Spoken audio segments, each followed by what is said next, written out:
All right, it's 9:33. We'll start our meeting. Just to let you guys know that there is no air conditioning today, so if we need to take additional breaks, just let me know. I plugged the fan in outside, but we can't have it in because of the microphones. And so just let me know as we go along if you need a comfort break. And then I just wanted to ask if there was any additions or changes in the agenda as you see today. So I'll need to leave Newell, and I need to leave around noon to prepare for some things this afternoon. Health-related things this afternoon. The other thing is that my commission expired at the end of May, my commission letter, but our understanding is that the governor's office considers me still a commissioner until someone else is appointed. So I'm here on good faith, and I intend, unless the commission wishes me to do otherwise, to vote and stuff as normal. My understanding is I'm still a commissioner. Okay. Yes, please. I think by special rules I get to vote twice. I just wanted to, so we just have a quorum today, and I'm totally missing the introductions. So let's do that first before we go on with the business. I'm Erin LaFramboise, the commission chair from Browning, Montana. Ann Kish, vice chair, Dillon, Montana Western. Go ahead. Ken Wall. Bruce Gould from Helena. Jenny Stapp, state librarian. Evan Hammer, state librarian. Melissa Williams, state library. Tracy Cook, state library. Carla Stark, state library. All right, thank you guys. My introductions on everything I do are always, well, an afterthought. So we are just in a quorum. I wanted to make sure and ask, do I need to vote on? Okay. So that we have a quorum voting on all of the action items. Which means if we're half and half on something, there is no tiebreaker. But I don't anticipate that happening. Yeah. So does that mean we're going to do all the voting before noon? Yep, we will try to. Okay. I think with All the action items, I mean. I think with Yeah. the We should be able small to. group, I think we can accommodate that. Okay. So I had wanted to do a commission work session regarding our work plan, but I think we should table that until we have a little more of the commission here to discuss that. And we were just going to discuss what we needed to do. So Can I raise one request to the commission? I'll raise it now, and maybe we can talk about it more when we get to your commission calendar. We are going to be proceeding with a task force to review the public library standards. The public library standards that inform library services and that are tied to state funding are about 10 years old now. And if you've looked at them at all, they exist in Montana Administrative Rule. They're very input and output focused. There's not a lot of focus on outcomes and impacts as we've been trying to move towards. And in our opinion, they reflect more of a 20th century library model. There's not a lot in the standards that reflect 21st century library services, such as getting out into the community. And so we think it's time to revise those standards. We're going to be using a task force of librarians to proceed with that effort, and I would love to have a commissioner serve on that task force. We're intending to have the first meeting of that group in August, and they will meet through probably October or so to prepare draft standards that will then go into a public comment period. We're anticipating that the commission will review a final draft of the standards in February of next year, and then we would move through the administrative rules process to get those standards adopted.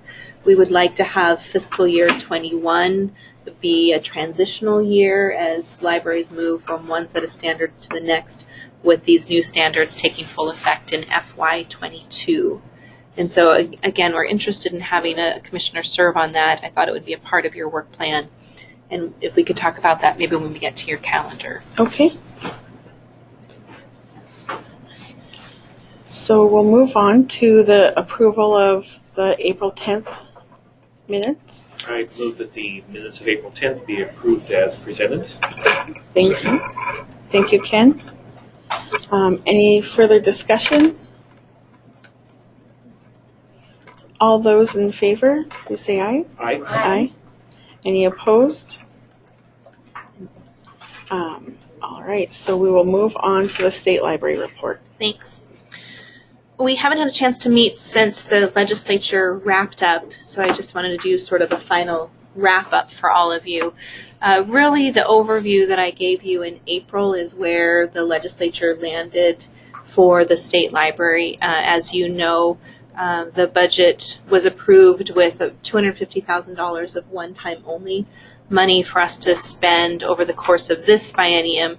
That money is intended to serve as a bridge while the legislature conducts an interim study that will be looking at different kinds of funding opportunities for the state library. So we're currently thinking about how we would best spend that $250,000, and that will come to you in a recommendation when you see the August budget, or the budget in August. You know, we want to make sure that we're using that money in a way that really demonstrates to the legislature the importance of the work that we do, kind of that changing mission, if you will, that the legislature talked a lot about, and something that will have a significant impact for the people that we serve. And there's a number of efforts that we're evaluating for using those monies. House Bill 633, the bill that calls for the study, was of course passed by the legislature and signed by the governor. The Legislative Finance Committee had their first organizational meeting on May 29th. They have a number of studies that they are to conduct, and so they've organized themselves into about 4 subcommittees to complete those studies. Our study will be conducted by the Education Subcommittee of the Legislative Finance Committee. I don't have any further details on that work, the makeup or the timeline of that group. And I did want to let you know that Shauna Albrecht, our legislative fiscal analyst, who was so great to work with during this last legislative session, is leaving legislative services, and so we will be assigned a new fiscal analyst. At this time, his name is Joe Trium, who works for Legislative Finance, is our point person for the study. I'm waiting to hear from him to know more about the next steps on that study. The state pay plan bill was passed, as you know, with small raises for staff to take effect January of each of the next years, 50-cent an hour raises for all staff. Not a lot of other legislation that affects us directly. And of course, state aid was not changed, and so we'll again have that funding for state aid. Any other questions about the legislature? We included in your meeting materials the final version of the collection development policy. You'll recall that at your April meeting you passed that policy and requested at that time that we include language about the fact that the digital collections that we're procuring be accessible to the extent possible. You made that motion with language, and so we've just incorporated that language into the format section of the collection development policy. So I hope that meets with your approval. If you have any questions or comments or concerns, do let us know. Is staff happy with that? I think so, yeah. Great. I wanted to let you know, I'm going to ask Evan to help me just a little bit. We received notice this week, a notice of funding through a broad area agreement process run through the USGS for about $1.25 million in funding for LiDAR acquisition for the state.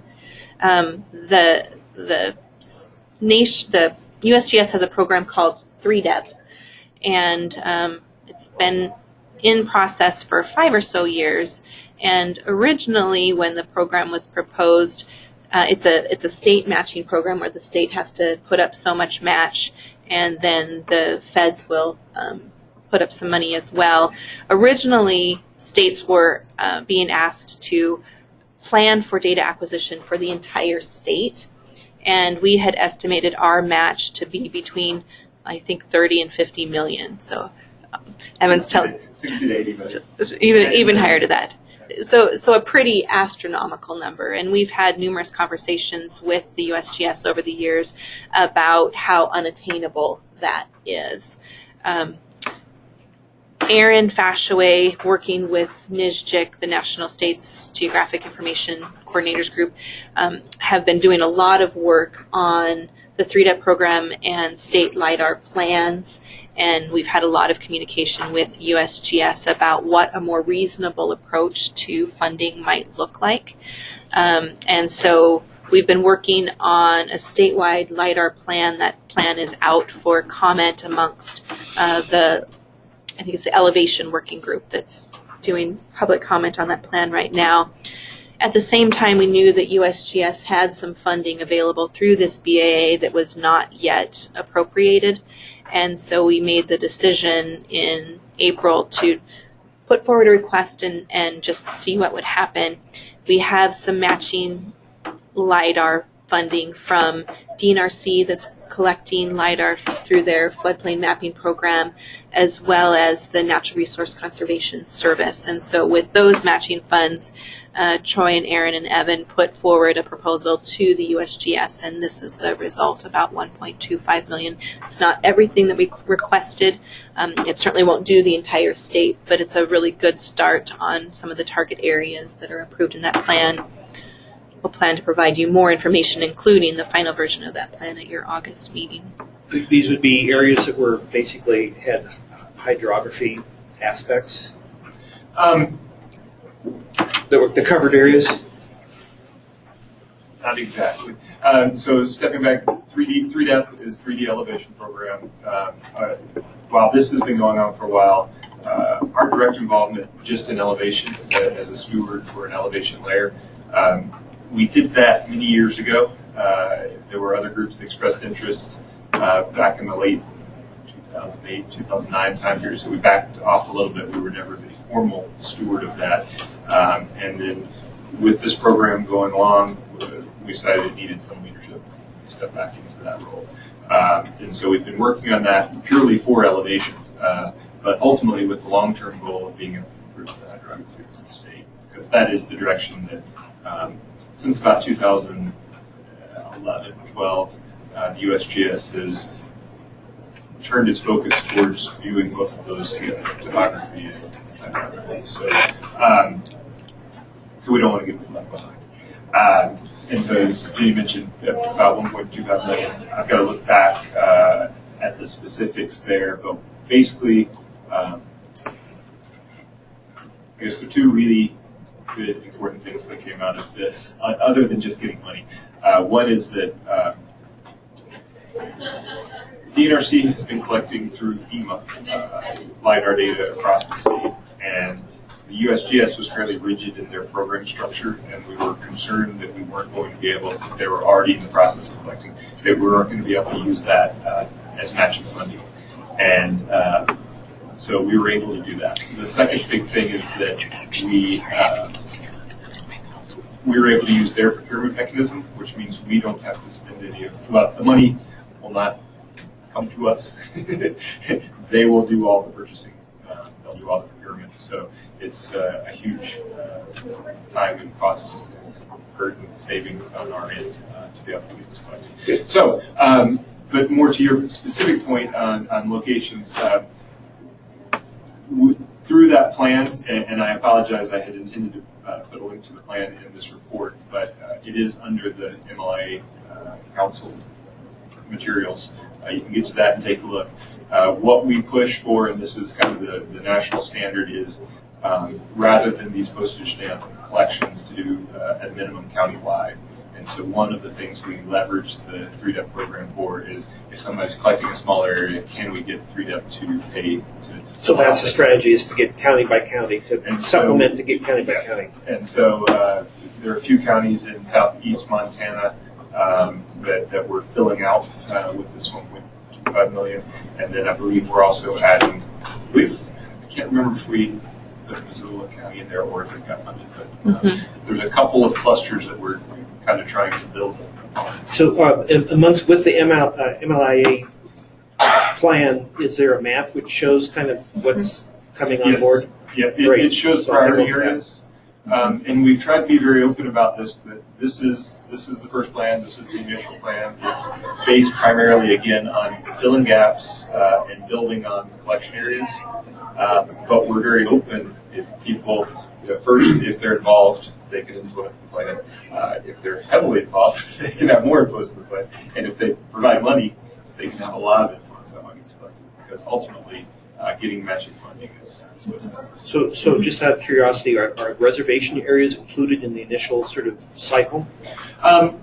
We're struggling with reservations simply because they had just put in for a BAA this year, and they were awarded the BAA. And we're not. What we heard initially was that a couple of the reservations weren't able to fulfill it, and now we're not clearing the status. So that wasn't in this request, but we do have good connection there with Wally. He was actually the one that submitted. Well, I'm not sure it was in his name, but he coordinated the submission of the tribal BAA. So yeah, we will definitely. He's involved with our working group, and we'll be working. Thank you very much. Thank you.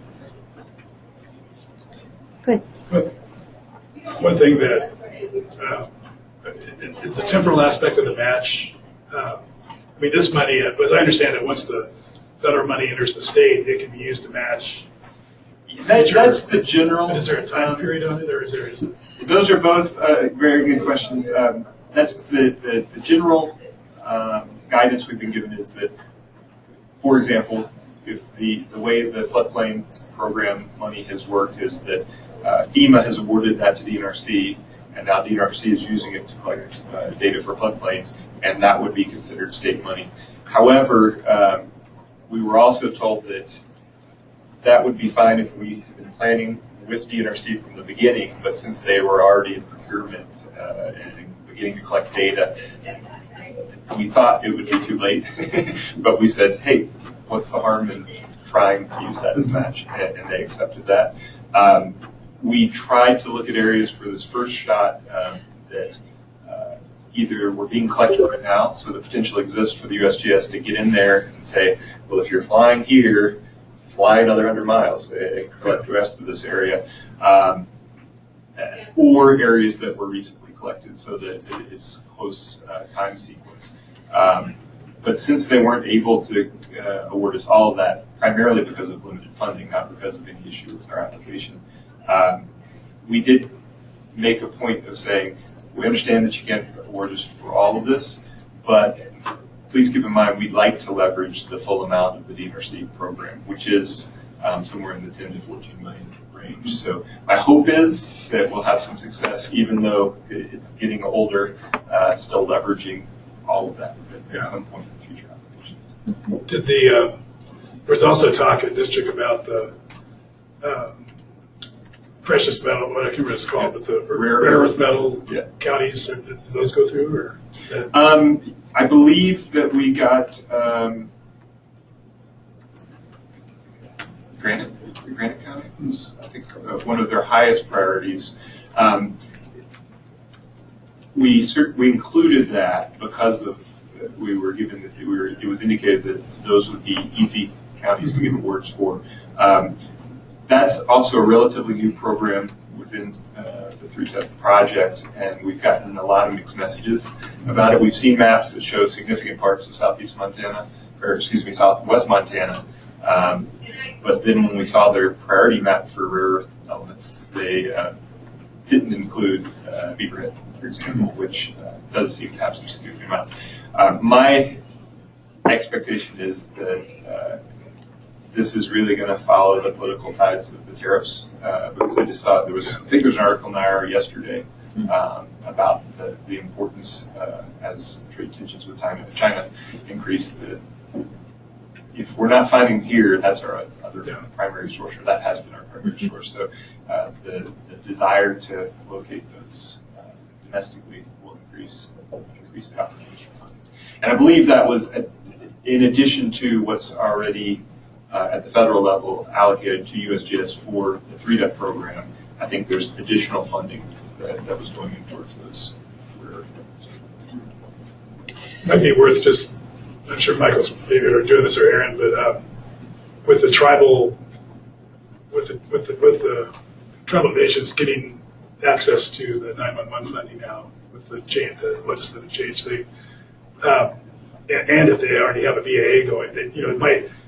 One of the big challenges with Next Gen is to get structured data, and it's even more of a challenge on the reservations because there's lower rate of posted addresses typically.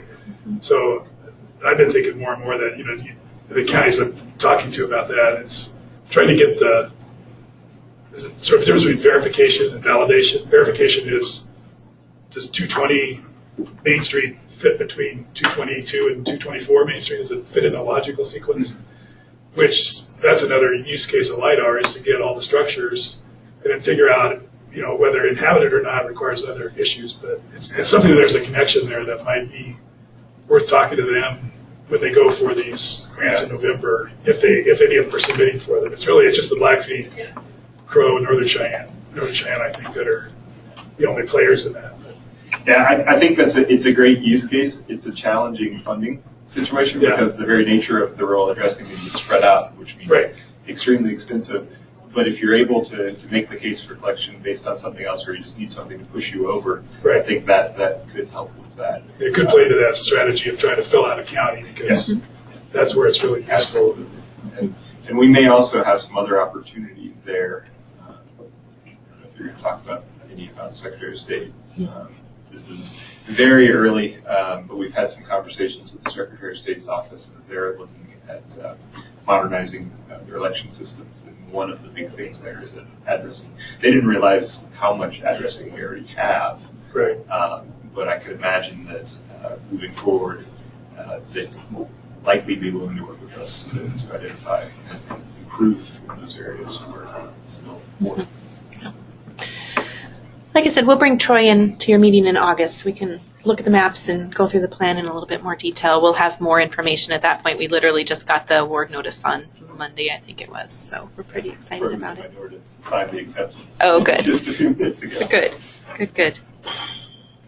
The other group that probably, sensitive to Missoula because we have so many road projects going on there. It's hard to drive around town right now. But I was struck at the one district presentation years ago in Indianapolis, I think, where I think it was actually Indiana that showed this. They laid out 400 use cases for LiDAR. Things that was most impressive is things like culverts under the roads, which is a major expense, but they're able to really target that specifically to each drainage, and save a bunch of money instead of just putting in a hammer to fit a tack and a sledgehammer to fit a tack kind of thing. I think one of the things that we've talked a little bit with the Heritage Program about is irrigation ditches that are poorly mapped, but there's a pretty significant need to have those more accurately mapped because of the aquatic invasive species work. And Bryce had done some evaluation. It was going to be fairly expensive to do that mapping work, but this we think nothing of water right stuff. Yeah. So lots of opportunity there, and we're excited that we can move forward with this. The other point I wanted to make to the commission about this project, because we're very sensitive to staff workload, is that USGS runs the procurement process and the contract for the actual data collection. So that's not on us. What our staff are really involved in is doing the coordination work, submitting the proposals, managing the plan, which is of course well within our mandate, and then storing the data and having kind of a LiDAR clearinghouse available. And so we'll be evaluating the costs of storing that data, and that's one of the considerations that we're looking at as we think about the one-time only money that we received from the legislature. Cool. A few more updates. Managers are starting to evaluate the Montana Talent System. It's a performance management system that the state has procured, and the Department of Administration's Human Resources Office is launching. Their hope is that agencies will make use of the system for managing performance goals and annual performance reviews. As I said, the managers are just evaluating the system at this point. We have a test it's up, and we can go in and set test goals and see what it looks like. The system is online. It allows managers and employees to set performance goals with specific measures and tasks, and then staff can use the system to track the completion of those goals. Managers can log in at any point in time and see the progress that staff is making. It then has an annual review cycle. So one of the things that we want to do is just have staff using the system be sort of the first test goal for all of us. So we can learn what the system is like. We can train staff on how to use the system as we go forward. So our hope is by this fall, as we're creating our annual work plans, we can start implementing use of this system. The one thing about the system right now, well, two things I wanted to share with you. The first is it's intended to allow us to set both individual goals as well as agency level goals. And I'm really excited about the opportunity to make use of the agency level goal system because as we try to do, we want to set work plan goals that really are agency wide, that staff can then see how their work influences the work of the agency and impacts the overall goals that we set for ourselves. And so I think with this system, we'll be able to do that. We haven't had the opportunity to test that process yet to see how it works, but I hope it'll work well. And then the other thing I wanted to let you know, if we take sort of the out-of-the-box offering from D of A that is not customized, we will do annual performance reviews on an October to December time period. That's the way the state has the system set up so that everybody has their performance reviews completed by the end of the calendar year. That's a little bit different timeline than we've worked with in the past, but I think we can make it work with our work planning schedule.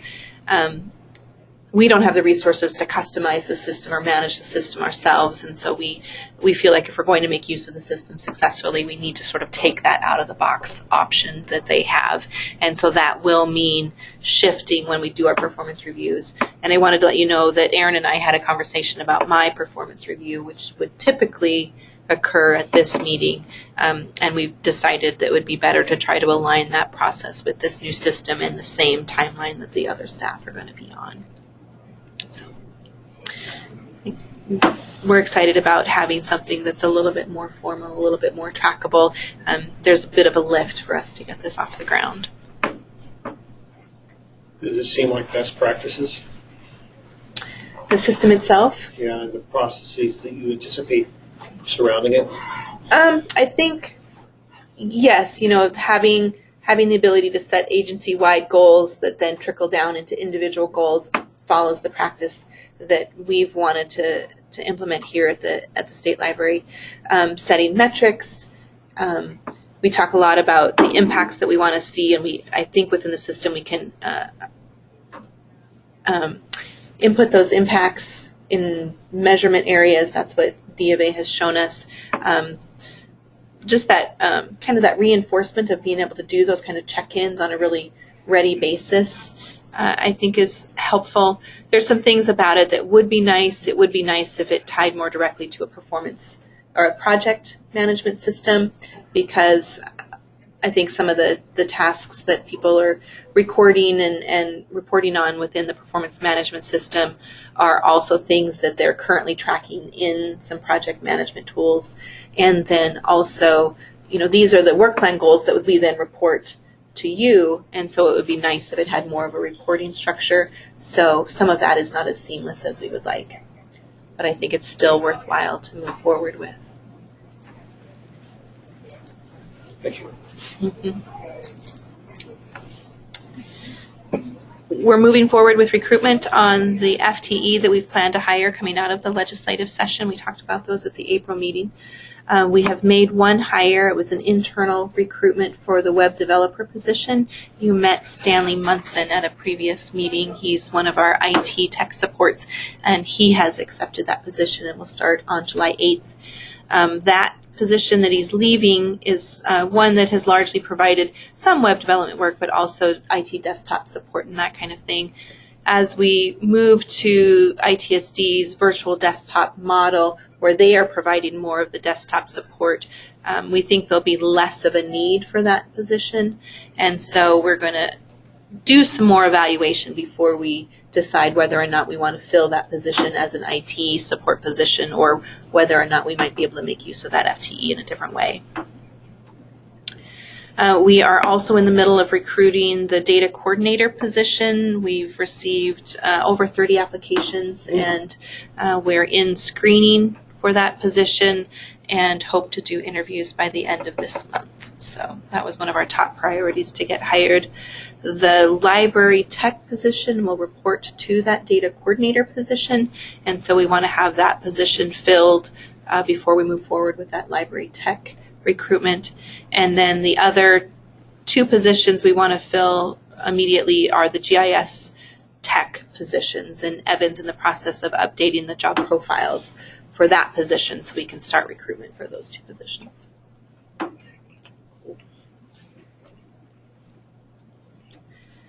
And then I want to talk a little bit about the restructuring that I emailed all of you about last month. Tracy has accepted the position of lead consulting and learning librarian, and she's going to be leaving Helena and working out of a home office based in Great Falls. This is a good change for her and her family, and I'm just really grateful that we can keep Tracy on staff. And I know that her heart is really in consulting, so this will be, I hope, a really good move for her.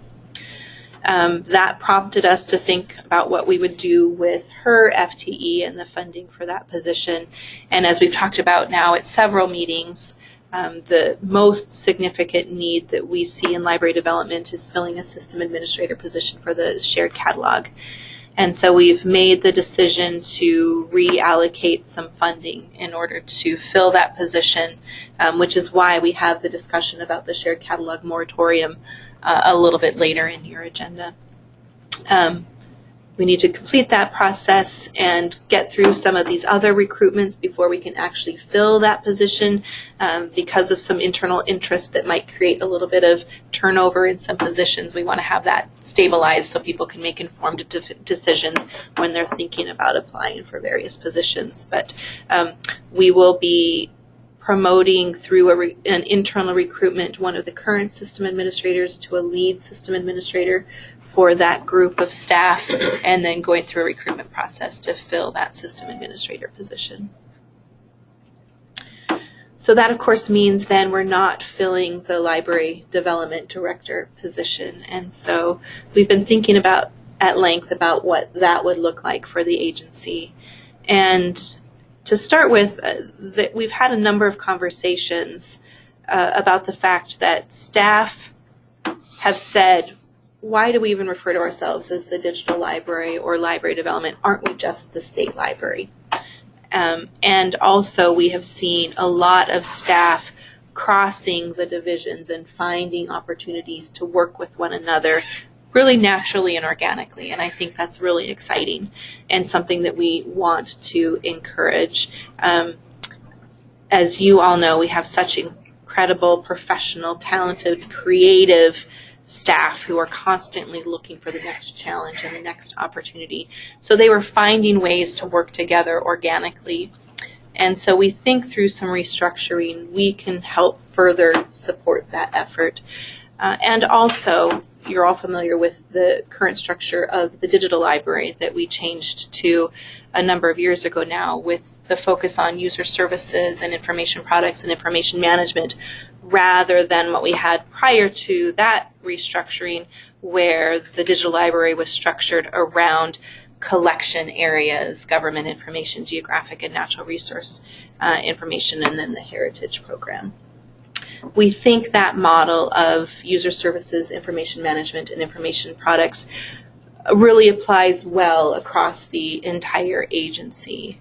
And so when we think about the supervisory structure that we're proposing, we're organizing staff into those particular models where staff whose primary focus area is either on our users or our external partners will be considered a part of the user services work group.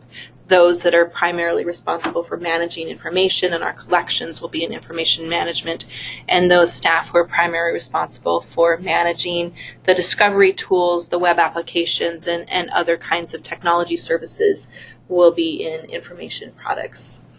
We'll continue to make use of the leads that we have in those kinds of structures. So with the exception of this new shared catalog system administrator lead, the leads will remain in place. There'll be a little bit of reshuffling of who is supervising whom as we move people into these work group areas. And then it's our intent to really empower staff to work more in these cross-functional teams around work plan goals and specific kinds of projects. So, LIDAR is a good example where we're going to rely on our information managers, our GIS coordinator, Erin, to help with that community engagement, and our information products staff to build that kind of clearinghouse. And having them empowered to work together on a work plan to accomplish those goals.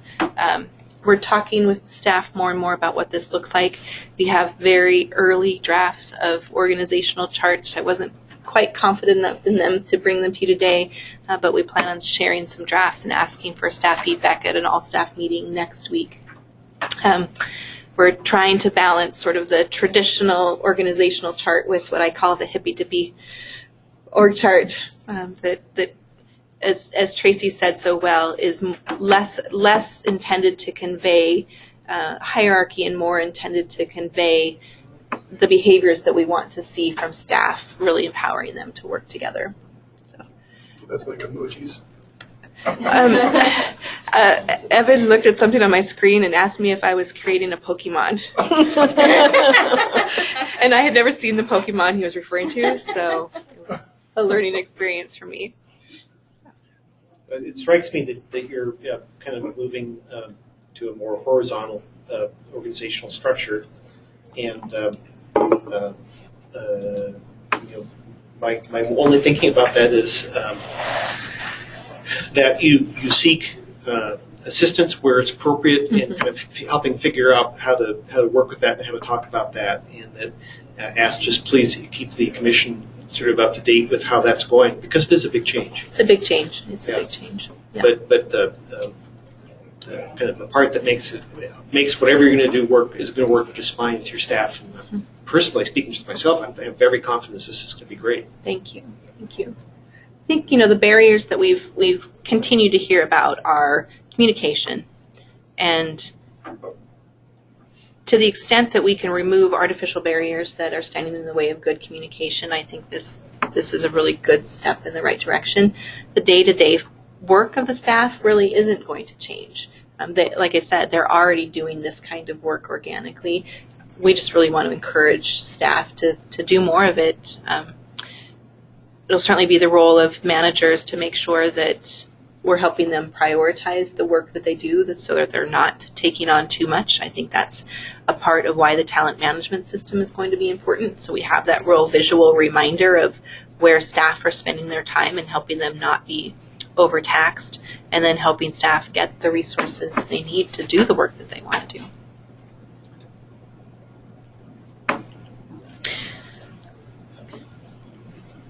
And before I conclude, Jessica is here, and we have a couple of new staff introductions, new and staff transition introductions. Yeah, so we have, this is Melissa Wallace, and she's our new Reader's Advisor. And so she came to us from Motor Vehicle Division, and she has a lot of really great customer service experience, and she's been with us since the end of April, and we're really happy to have her. And we also have Martin Landry, who has been here for a while. He was a Reader's Advisor. He is now our circulation clerk. So Martin was really helpful in the transition where we didn't have circulation and we were down a reader's advisor because he was moving on. So he was doing both duties for a while, but now he's full circulation. And he's also taking care of some of our BARD administration and our catalog administration. So he's really helpful there. And we're very excited to be fully staffed and yeah, ready to go. Thanks, Jessica. Great. Any questions for me about anything I brought up or didn't bring up? Any questions about anything in the reports? The one thing that I did want to mention, and I haven't talked to managers about this yet. They love it when I do this. I would like to ask the commission for a little bit of flexibility in what our work plans look like for this next fiscal year. Typically in August, we would bring you FY20 work plans, but with some of the restructuring that's going on, we haven't yet talked about how we might integrate that work plan into a single work plan for the agency. So it's possible that with some of this work going on, it might be closer to October before we bring you the work plan. Certainly some of the things that are in your work plans now will carry forward, but not having had a lot of time to think about those kinds of things and needing to spend some time evaluating the budget and knowing where those priorities are, I would just ask a little bit of flexibility there. Do you need anything official to make that possible, make that happen? Should we just put that on the agenda for October? I think we can do that. And we'll probably bring you what we have, even if it's an early draft, but not ask for approval on those. And that may correspond well with your own work planning process. Super. Yeah, especially since we're kind of pushing it back to try to get more feedback from commissioners. Okay. All right. Tracy will give us the Network Advisory Council report. So I decided to just kind of give this to you in a written format because the Network Advisory Council meeting was actually fairly short in May. So I kind of hit on the highlights for you. They spent quite a bit of time really focusing on funding and just various projects that we were interested in pursuing. For instance, the MSC new libraries as well as the economic development funding proposal. So really just, I'm going to pause here to see if you have any questions for me about any of this, or Bruce, if you or Jenny would like to share your own thoughts on it as well. So, I have a process thought, and that is that the NAC, in the time that I've been serving for you on the NAC board this last year, is sparsely attended, regularly attended, and as a result, I think that makes it even harder to have the kind of conversation that we need to have. And I frankly don't think the meeting model is working. I think it's not the gestalt isn't there, or whatever the heck you want to call it. It's not the right mix of people in the right place with the right attitudes at the right time. And if we really want the NAC to, we really want to give them more power and have them help push things along a little bit, we need to get them face to face for more than just the August meeting.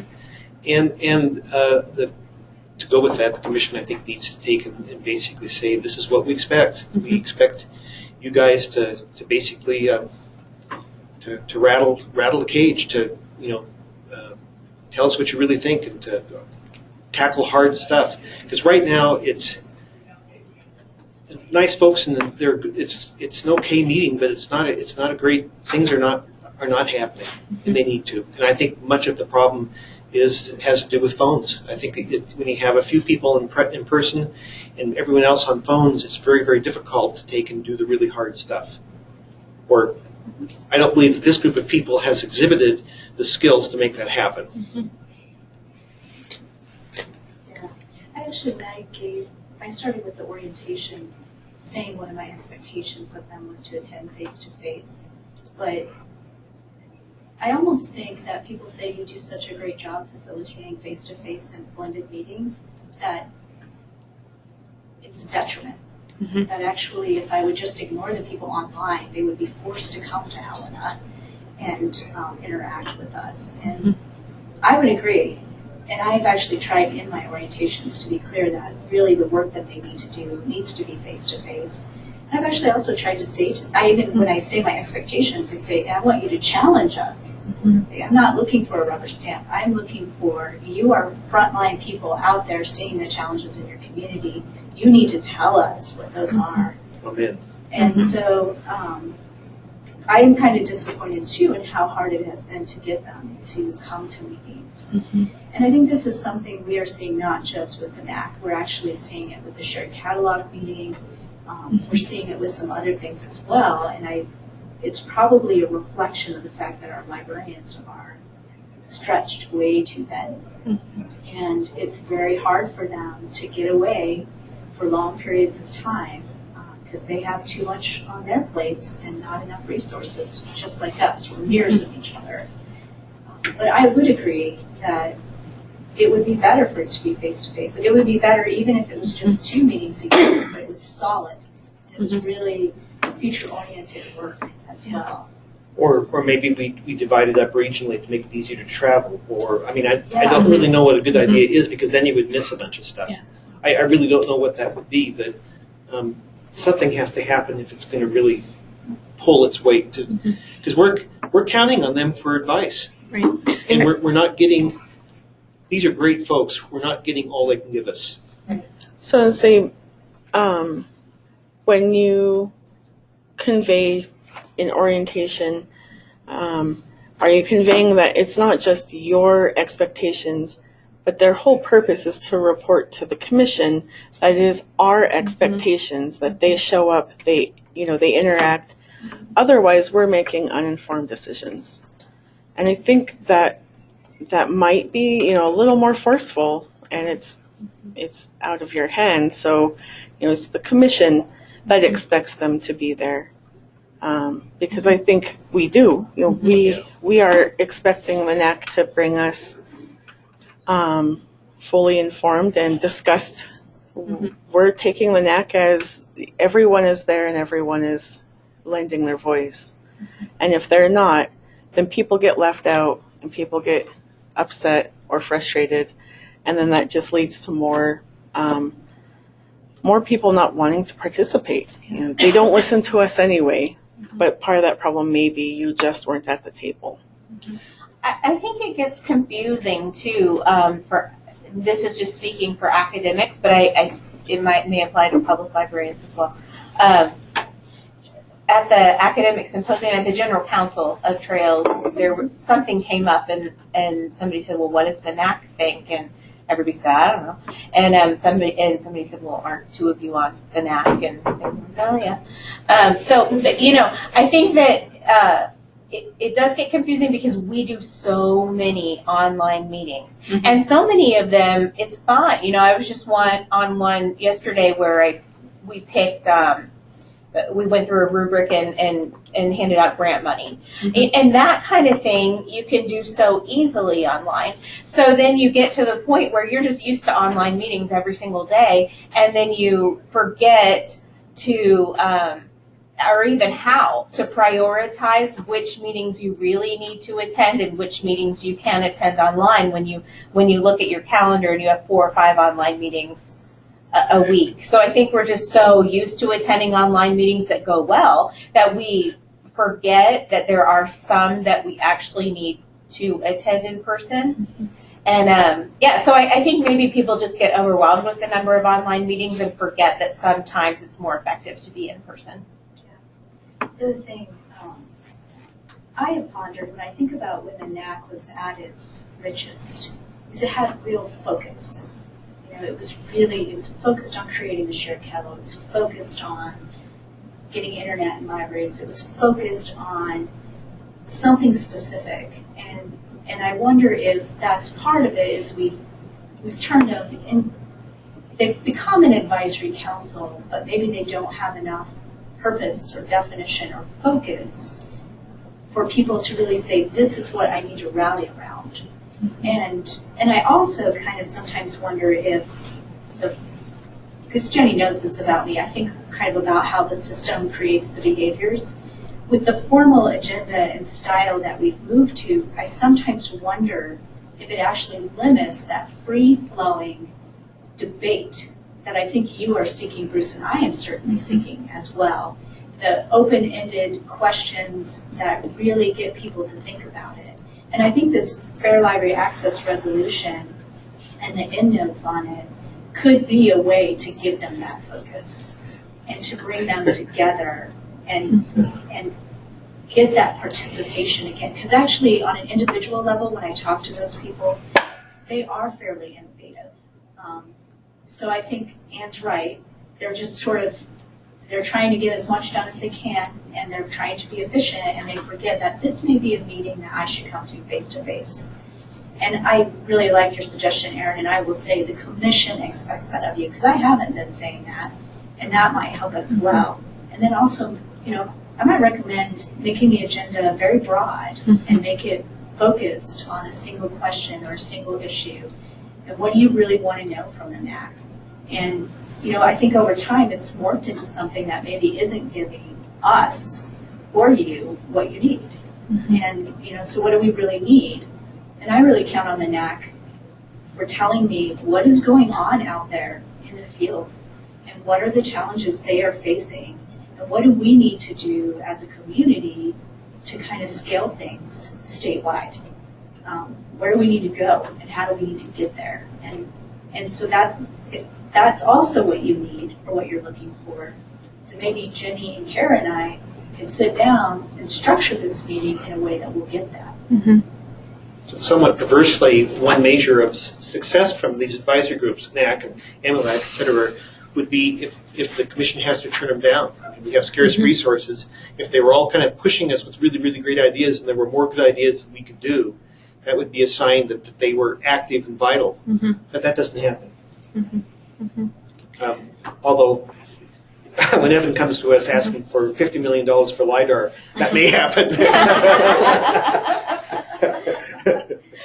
The other thing I would add, and I think this gets to what Tracy was talking about, we asked the NAC for feedback on various ideas, and we do get good ideas from them. I sometimes think our staff takes on too much of the work to implement those ideas rather than pushing that back on the NAC. So, for example, one of the recommendations from the NAC is that we allocate some funding to hire an economic development consultant, and that's one of the things I'm really excited about. It'll allow us to, I think, continue some of the gains that we made through the public awareness campaign.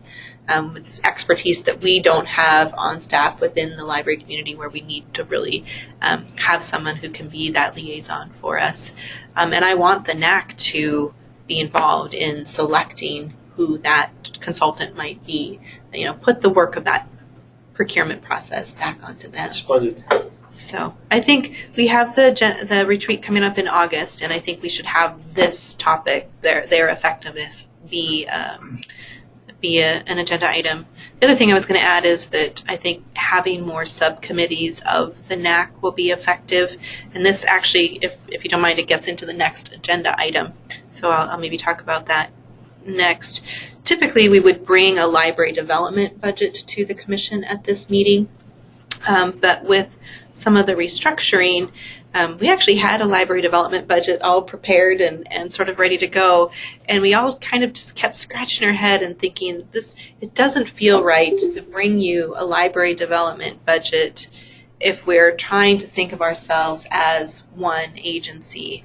And especially for those funding sources like general fund and coal severance that we spend across the two divisions, it felt like we were sort of arbitrarily boxing ourselves into how we spent those monies without having the ability to reflect on the priorities of the state library versus library development in the digital library. And so instead, we're going to bring you, as we always do, the FY20 state budget in August, and you will see in that budget the funding for what would have traditionally been library development that includes the LSTA 19 award as well as state general fund and coal severance tax. Let me think how I can get back to where I was going. Oh, so how I started with this idea was that I think we can do a better job of utilizing the NAC in a similar way that we utilize MLIAC to help us create the land plan, where MLIAC is starting this summer thinking about the priorities for MLIA and what the budget looks like for MLIA for the next state fiscal year. It's a little far out because we have to accommodate the grant program, but I think if we have the NAC thinking about what the library development plan is for the state, starting at their August retreat and working through the fall, so that by December you have a pretty good idea of what the priorities are going to be for us to focus on, and we as an agency have had a chance to think about the budget as an agency, so that when MLIAC and the NAC are bringing forward budget recommendations, we have the ability to evaluate those recommendations against the priorities of the agency and kind of get those processes maybe a little bit more in sync. So that's why you're not seeing a library development budget at this meeting. And what I was going to say is, as we think about NAC subcommittees, maybe we need to have a subcommittee that's looking at these kinds of issues.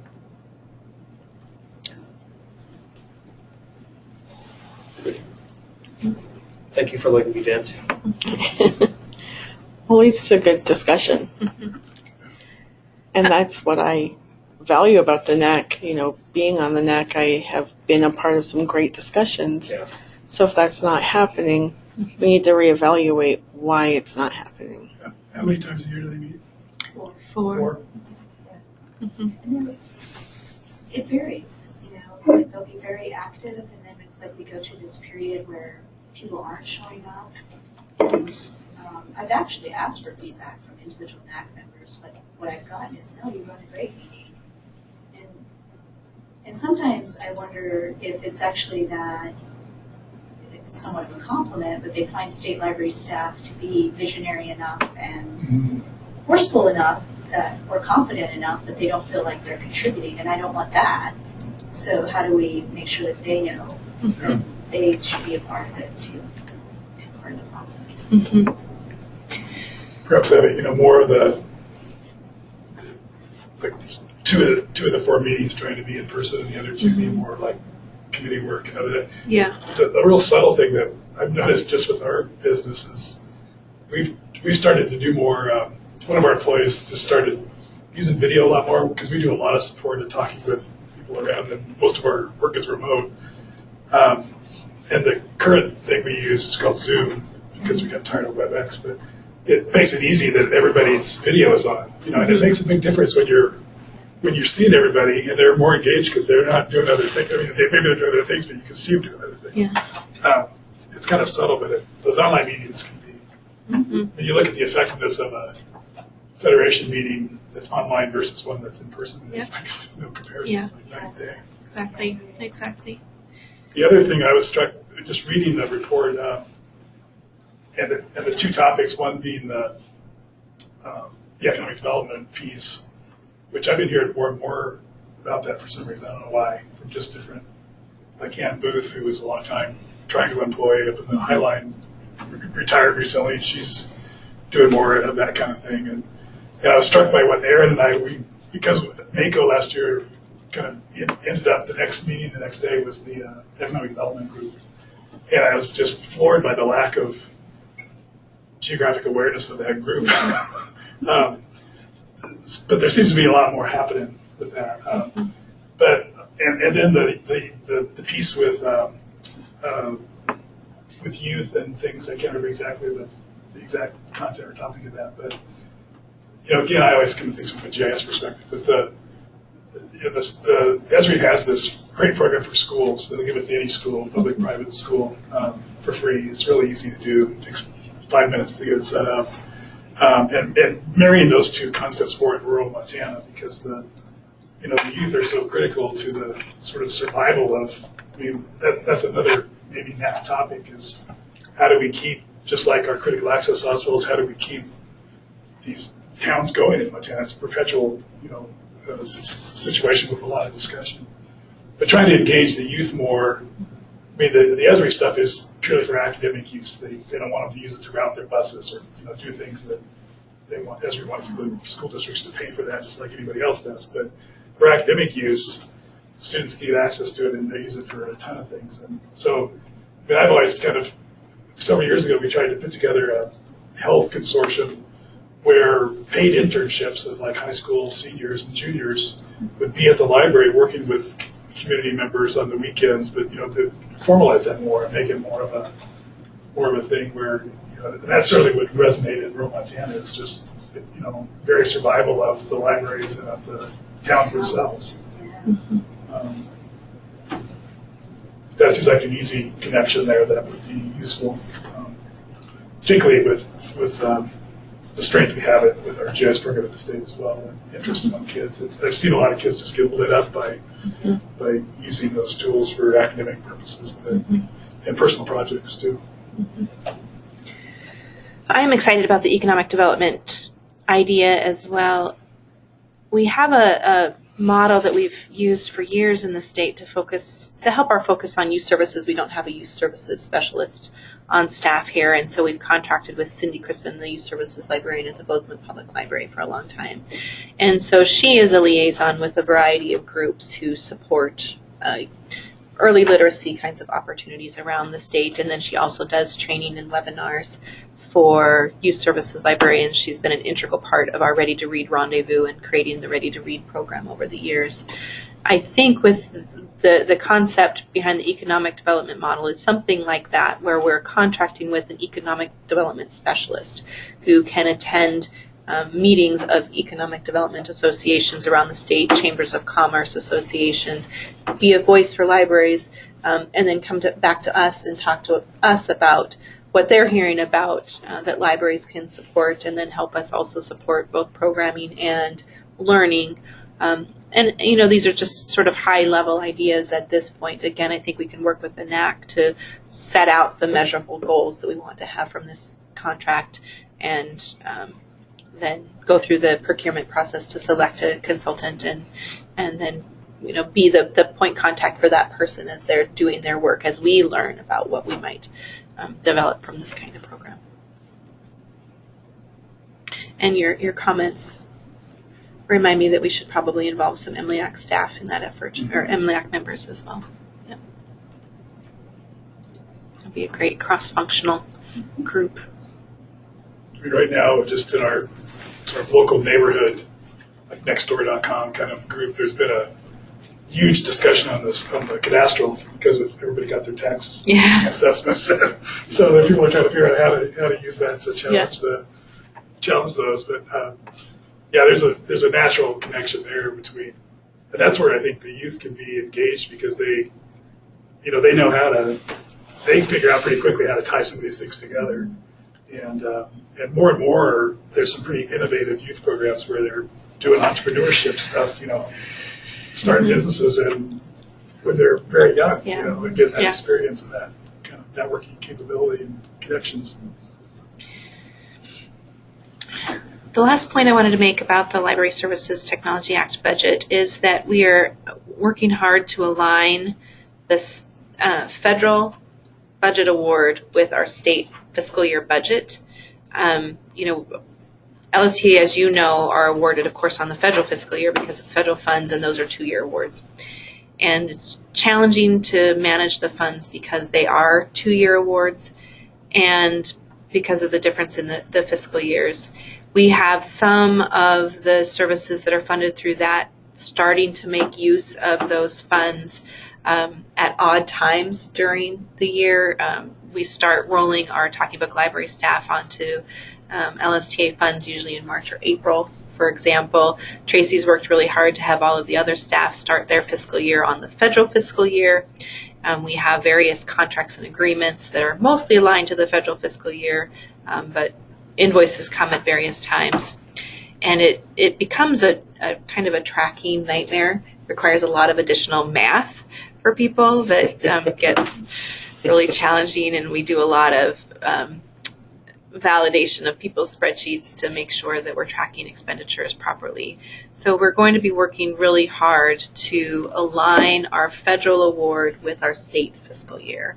So for example, as we start state fiscal year 20, we'll start spending our LSTA 19 award on July 1 and spend out that award on the state's fiscal year. So FY20, LSTA 19, FY21, LSTA 20. By then we should know what that award is.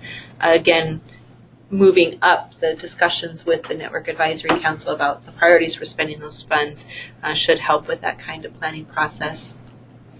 It's probably going to take a year or two to implement these changes. We're currently looking at remaining LSTA 18 funds and when we need to expend those and what we can expend them on now that will help us make sure we have enough FY19 LSTA funds to start this.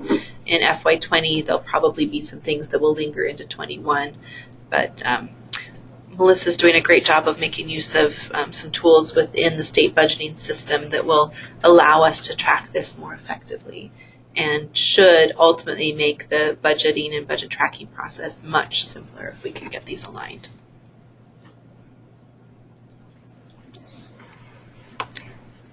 All right. So any other questions for Tracy about the report? Thank you. And that brings us to Tracy for the Montana Shared Catalog Organizational Planning and Membership Application Process. Carol Orban is on her way down. She's here. She's hiding. Just being grilled. And so, as Jenny mentioned, we do have the funding for an additional system admin, which we are very excited to have. Because when you compare us, as I've mentioned in the past, to other consortia across the world, we're pretty significantly understaffed. And so with the addition of this new system admin, we actually feel like we can reopen the application process for the MSC libraries. The typical process begins in December, and basically it opens in January, and that works great because we should have someone on board and kind of trained and ready to go. And so the commission had voted to freeze the application process, and Karen and I are here to request that you reopen and allow us to add new libraries to the shared catalog. And I guess, do you have any questions on this? Have we fixed the problem? Oh, the total problem? Yeah. No, but we've taken baby steps. I mean, you know, truthfully, and Kara is probably a little bit more familiar with exactly how many staff we need, but we do need to expand our, if we want to continue to grow the shared catalog, and we do, because we see it as a great platform for some different initiatives and innovative ideas. It's a real, it's one of our best ways of ensuring that whether you live in Circle or you live in Missoula, you have equitable service. I mean, and we do need to expand the number of staff total. We really do. In order to serve that, we need some like customer support, tech support people who do low-level things. I honestly think it would benefit from a full-time shared catalog director because that is a lot of work to set that vision and move forward. But Do you have sort of a long-range sort of work plan for outlining where you want to go and what it would take to get there? yeah, Jenny and I have actually talked about this, and Kara and her staff have. And I don't know, Kara, if you want to talk about what you and your staff have discussed. I think we're being opportunistic when we can, but go ahead. We had a discussion after the moratorium was put in place as to what would need to happen in order for us to open applications for fiscal year 21 and what needs to happen so that we're in a good place, 3 to 5 years from now. We're going to RFP in 3 years. So where would we like to be? You're going to, I'm sorry again? I'm sorry. RFP. RFP. Oh, we have to go out to contract. Okay. Again in 3 I years. didn't hear. I'm just sorry. We, This room is awful with the roaring fans. We'll speak up. So, in preparation for that contract procurement process, how can we position ourselves to have more options than our current contract, the confinements we're working with right now. And so we talked about that and what kind of staff capacity we would, need if the sky were the limit, and kind of identified a set of staff that is not realistic for us right now, but for the next year, they said at minimum, we need another system admin, and we need to be able to address some patron security issues that they are concerned about. And so those two concerns are being addressed, and so they feel comfortable moving forward and accepting applications. We know that Great Falls is going to apply, and they're excited about that, and we'll be ready to prioritize that. I think it's great that we can we have an opportunity, that you feel that we have an opportunity to kind of reopen, and I respect your judgment on that. My sense is that buys us a little more rope, but it doesn't basically buy us maybe enough rope to get to the top of the mountain. It's more directly. We have X number of libraries in the state. From that X number of libraries, a certain percentage probably will never want to play, but potentially many of those in that batch would want to play if the situation were different, if it had higher value to them, if they were able to afford it, if we had the capacity to help bring them on. And to that point, it would be interesting to see your plans for that. From our end of things, I think that we have a responsibility as a commission to think seriously about where the money is going to come from. If that's a valuable thing to do, to think about continuing to grow the shared catalog, which I agree. Obviously, I think it's terrific. But if that's a good thing, we just can't continue to heap more work and more work and more work on staff's back. They're terrific. We work efficiently, but at some point, it's just not right, and we're not actually able to provide the quality of service that we'd like to the libraries that are participating. So we should have a plan. And I'm reminded of Eleanor Ostrom in her sort of tragedy of the commons kind of stuff. I mean, we're going to need partners to help us do this, and we need active partners who are both willing to contribute people, but also contribute money to take and make it possible to do all of this. Now, that may be the feds, it may be Burlington Northern, it may be the Office of Public Instruction. Who knows who it's going to be? But everyone needs to pull their share. We just can't continue to sort of squeak by if this is as important as I think it is. And there's a money component of this.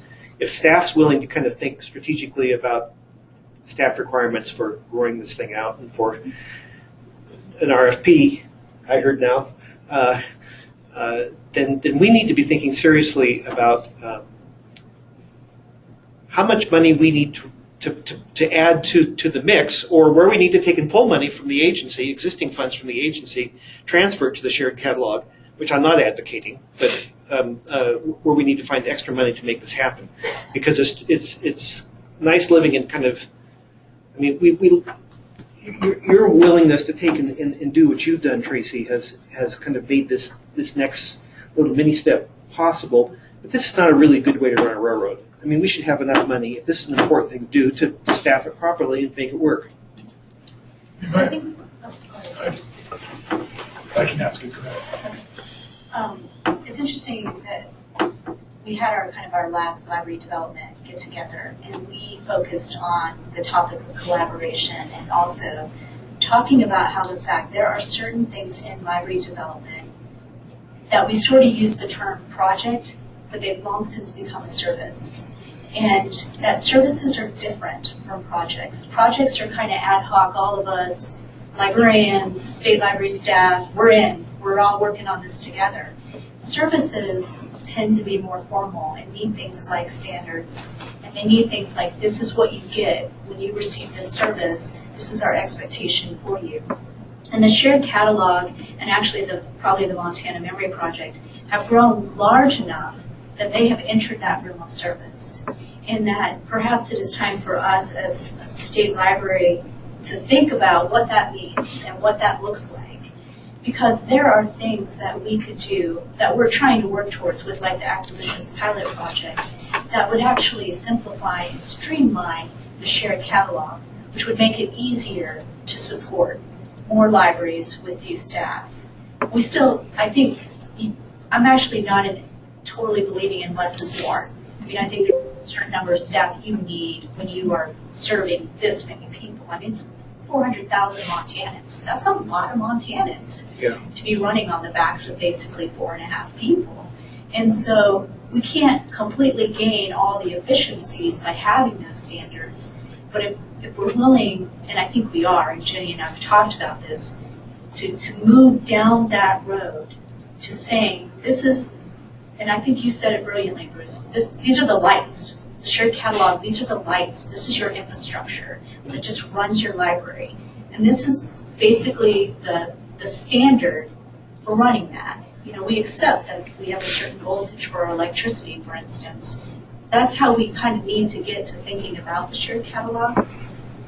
And if we can do that with the fundamental workings of the shared catalog, then we can actually free people up to say, how could we use these lights to better meet the needs of Montanans? And I think that's also a piece of this puzzle. It's not just the staff, it's that piece of the puzzle too, that we're treating the shared catalog like it's still that 17-member consortium all working together, and it's not. It's really much bigger than that. And it's moved into a different realm, and I don't think we've all totally moved to that, recognizing that, and that's a piece of the puzzle too. My question was kind of based on that, because my sense of it is that it's that more of the time was just in getting a new acquisition, the QAQC, and getting someone on is more like a project within the whole effort. But my sense is, I don't have a good sense, and it would be helpful to know like what maybe because I haven't paid attention enough, but what the critical mass is, what, like the efficiency of scale, for instance, and are there critical points where, I mean, that's where I have a less of a sense of it. I can envision more of the project work of bringing on a new library, but the ongoing costs, and then what are the are there bandwidth constraints that slow everything down if you have a library that doesn't have adequate, bandwidth, those kind of mechanical things. Yeah. Well, you're going to bring to us your budget in October. Is that correct? Did you say August? In August, in the library development will be folded into that budget. Mm-hmm. Would it be when might it be appropriate for the library to share with the commission some of these sort of long-range analysis and sort of plans in regards to the shared catalog? Well, first, the budget will go to the finance committee first. But I feel like I need to step in here just a little bit because, in my opinion, I think it's a mistake to focus on the shared catalog as if it works in isolation from our other statewide projects, and that just putting staff in the shared catalog is the solution. I think Tracy said it well when she said that the shared catalog is a platform, and it certainly enables a lot of great resource sharing work to do.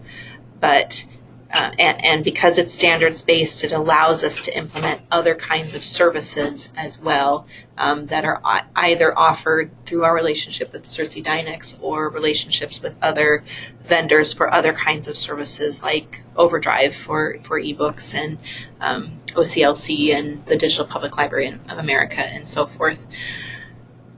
And I want to say this carefully.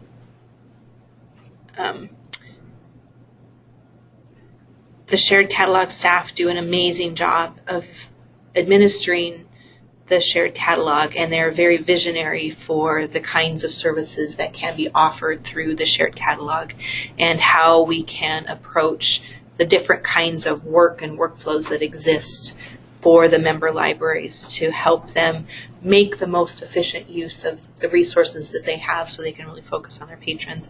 The acquisitions pilot is a great example of how we are doing that kind of work, and I want to continue to encourage that. The Network Advisory Council at their March meeting had a discussion about cooperative cataloging or contract cataloging and what that might look like as we see the vast number of catalogers in the state retire. and libraries choosing not to replace them. How can we find more efficiencies there? What I don't want to see us do is, in our discussion about the shared catalog, think that by staffing the shared catalog and investing in Cersei Dynex resources, that is the solution. The solution has to be bigger than that. We didn't have a chance to talk about this since we didn't have the work plan discussion, but I think we need to do a larger study of what is this useful information infrastructure that we say we strive to support. What does it look like from the technology and the services and the data? What do libraries and library patrons expect from us? What does our GIS community expect from us? How do all of those resources pull together? We had a conversation with Kenning at the Academic Library Symposium about how that relates to trails. 2 or 3 years ago now, the academics put forward an IMLS grant request to hire a contractor to help do this kind of analysis for them. It didn't get funded, but I think we need to fund something like that. I want to have a discussion with the commission so that we can bring forward a trust request to hire a contractor to do that. So instead of just looking at the budget and throwing money at the shared catalog, I think we need to take a step back and say, how can we enable the ILS or the new version of the ILS and all the services that offers, coupled with access to e-content, and what kinds of e-content are people really demanding, and how do we facilitate delivery and access, because our courier is completely inadequate, and what else, and what data needs to be behind all this? How does the Montana Spatial Data Infrastructure play a role? How does government information and cultural information and the current status of the Montana Memory Project and its platform play Good idea. into all When of can you this? bring us that proposal? Yes. Well, I'd hoped that we would have a discussion and I could bring you a proposal in August. This was what I would suggest for a significant amount of the commission's time and the commission's work plan. Does that work for the shared catalog? That puts you in a tough position. I apologize. Does that miss anything? Sounds great to me. Let's do that. Well, the application window doesn't open until January, right? Yeah. And So there's time. There is time. Mhm. I guess, we feel like with the addition of the system admin, we can go ahead and add new MSC libraries. I mean, I think we're probably struggling with what we always struggle with, our immediate needs, and then where are we going long term and how do we get there? And I guess what Kara and I are saying is our immediate needs are met, and so we can continue to add MSC libraries, which I think we all agree is valuable. Yeah. And as long as we agree that, then I think it's okay to reopen that application window. I'm glad we are thinking about where we want to go. And I think you said that much more eloquently than I did, Jenny. I was trying to say it's not just the staffing, it's a whole bunch of things that we need to think about. But in reference to this one action item, so when do you want to reopen the application? January 2020. Is that correct? Yeah, that's when the application itself opens. But between now and then, if libraries know the application period is open, they'll be in touch with our staff asking for cost estimates to join and all of that. So, And I think it's worth noting too that an application isn't a promise. So if you have Great Falls to take care of, you might have to say no for now to the other people, but you'll have an idea of how many other people are interested in the meantime. so may I move, please, that the commission asks directs the staff reopen the application process for 2020 as stated in the memo, and begin that and communicate that process at the earliest convenience. I'll second. Okay, thank you, Anne. Is there any further discussion? Okay, all those in favor, state by saying aye. Aye. Aye. And terrific. Any opposed? And any abstentions? Okay. That motion has passed. I know that we have limited time while we have Bruce here, but do we need to take a small break? Yeah. I think so. All right. Yes. So let's about Initiative. 5 minutes. Yeah. All Okay, right. sounds good.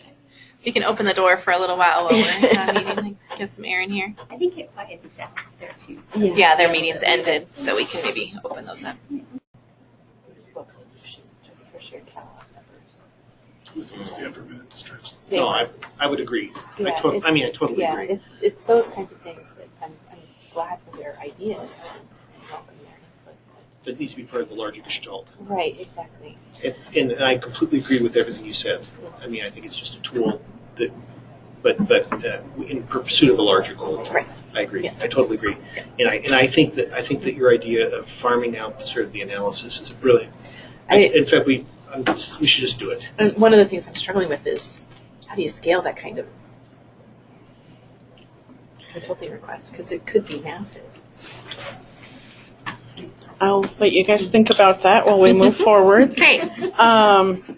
So there's been a request to approve the plans of service first before. I move that we approve the Federation FY 20 plans of service.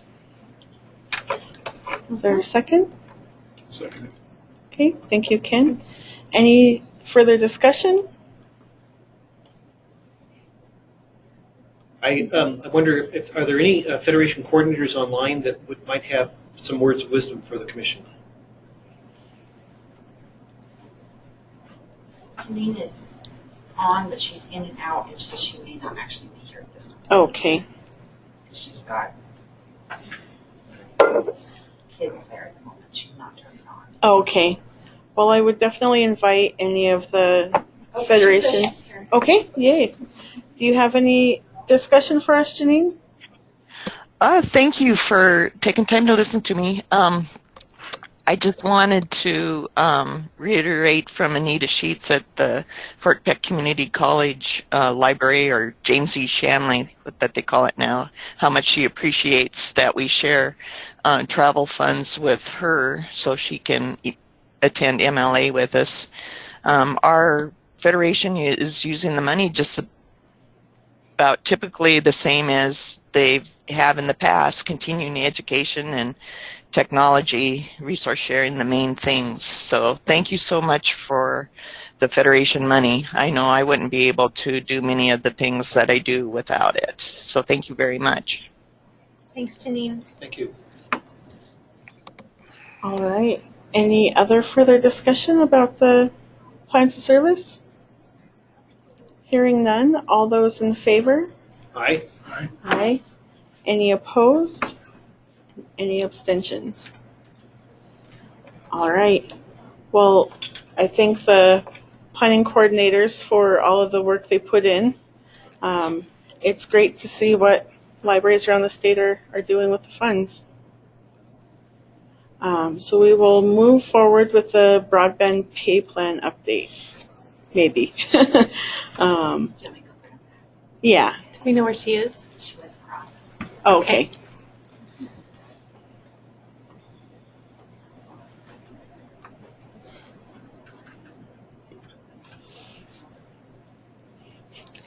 I guess I didn't look up. Mm-hmm. We could do the pay incentive if you wanted. Sure. Do you want to do something Let's- this far away? Do you want to? Yeah, let's skip forward to the 2019 pay incentive distribution strategy. As it says in your memo, we're projecting about $107,000 remaining across all funds in our personal services budget. And so we're asking the Commission's authority to spend about $78,000 on bonuses for our staff. Those monies would be, again, spent across all funds in recognition of a couple of things. First, of course, the added workload that came with addressing the reduction in staff and the strong desire from everyone to try to continue to support services to the best of our ability meant that staff were really picking up additional workloads. We had staff assigned new responsibilities, and then everybody else just chipping in to try to get the job done, and I think that's worthy of recognition. At the same time, we were implementing a new work planning and reporting structure. You'll recall that we were really going through the process of trying to change the culture of the agency to one where we looked at data-driven planning and analysis and creating logic models to help us better evaluate the projects that we wanted to take on and the impacts that they would have. And that took a lot more deliberate thinking on the part of staff as we were thinking about our programs and services to be much more mindful of the data we needed to collect, how we were going to evaluate inputs, outputs, outcomes, and impacts. And to have the staff take on this new approach while also facing the dramatic budget cuts, new responsibilities, and just sort of the emotional toll that went with all of that was I think, again, something that really needs to be commended. And those are the reasons why we're recommending to the Commission and asking for Commission authority to do these one-time only pay incentives. Again, they're within our current budget, so we don't have to do any kind of change in budgeting or budget authority, and they don't obligate the state to any kind of ongoing spending. With that, I'll open it up for questions. I have a question about, we had the audit of our pay a couple of years ago. Will this bring up any questions if we're audited again on our pay structure? Or I know that there were some findings that we were awarding funding towards pay that wasn't quite within what the state model wanted us to do. Let me try to characterize that just a little bit differently. So the entire state went through a performance audit on the state broadband plan, not just the state library. And the state adopted a template for the new broadband plan, and we adopted a broadband pay plan that's in line with that state plan.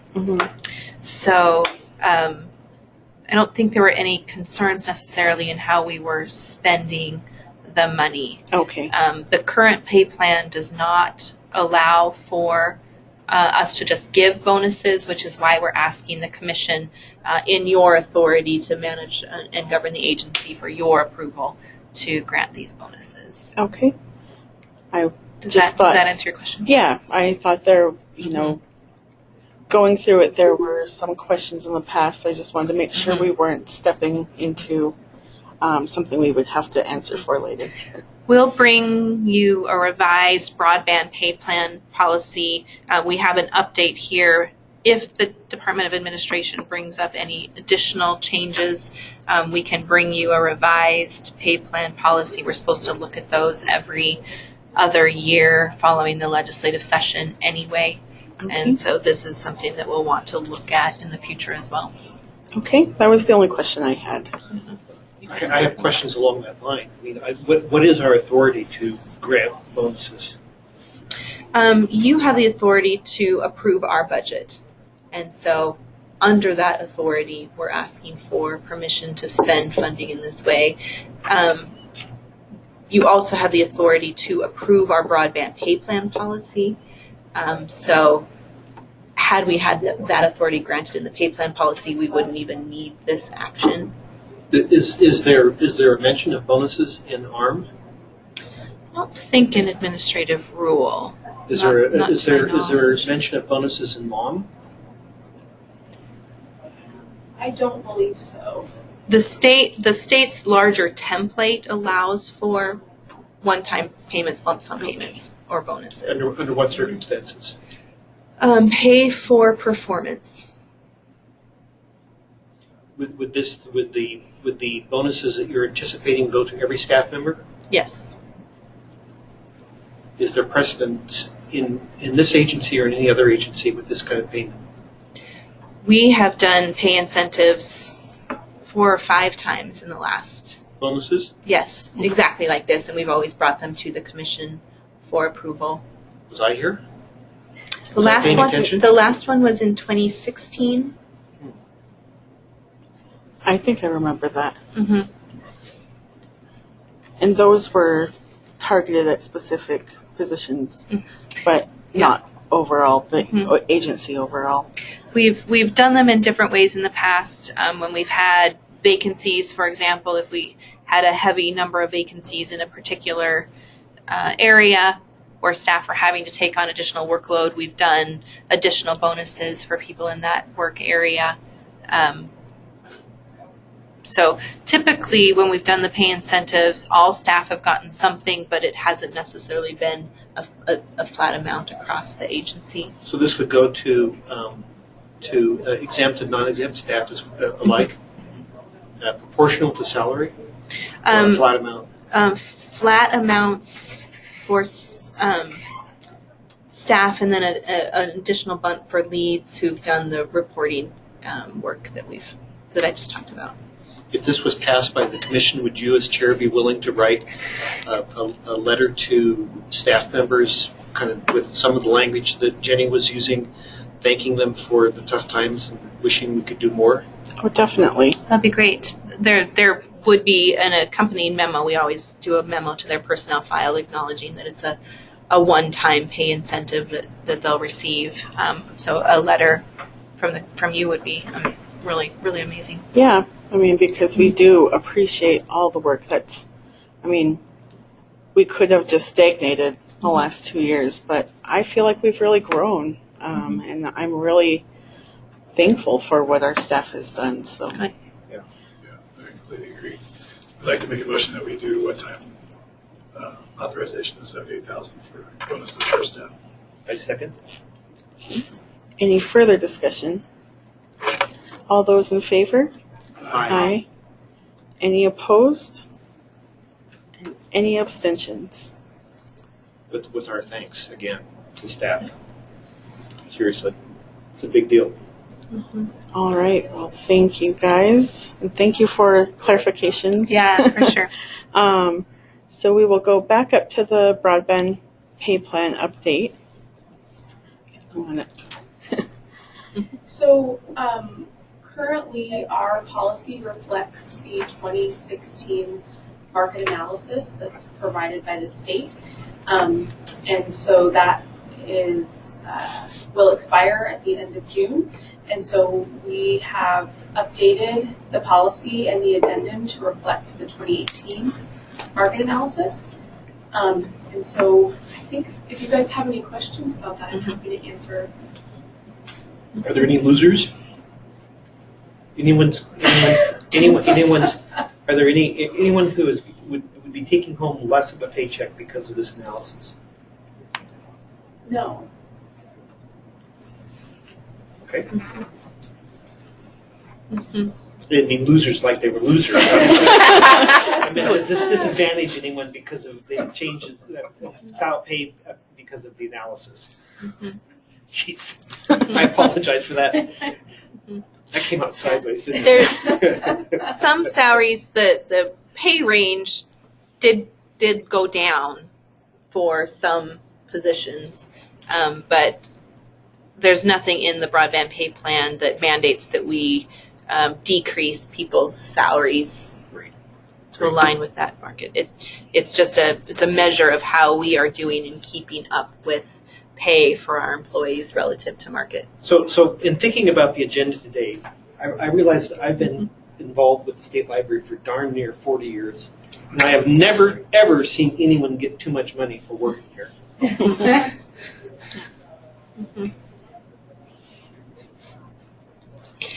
You know, I guess I'll talk to you because I think this is something that we are scratching our heads about and continue to scratch our heads about, and I think it's going to be a challenge that we need to try to wrestle with all of you as we think about our budget priorities, because as you said, no one's taking home too much money. We don't have to adopt the current market. In fact, when we were visiting with D of AHR about this proposal, they said, well, you can adopt it for certain employees, but not other employees. And that just didn't seem equitable to us.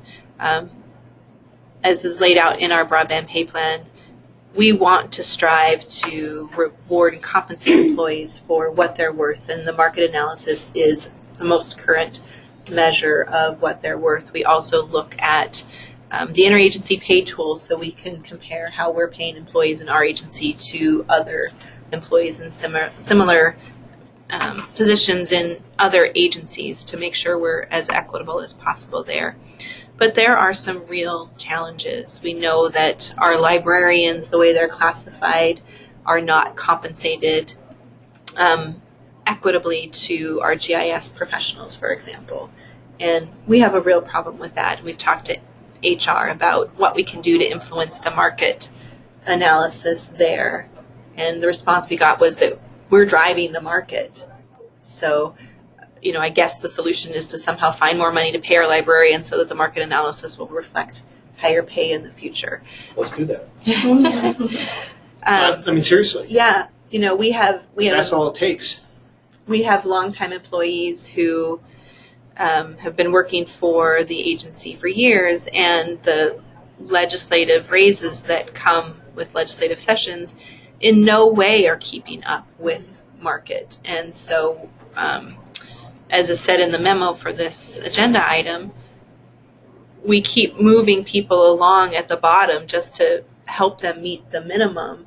But then when we try to recruit other people into those same kinds of positions, they're understandably asking for more than entry. They expect to be compensated at closer to market. So that creates inequities within the agency. So, this is something that we really struggle with.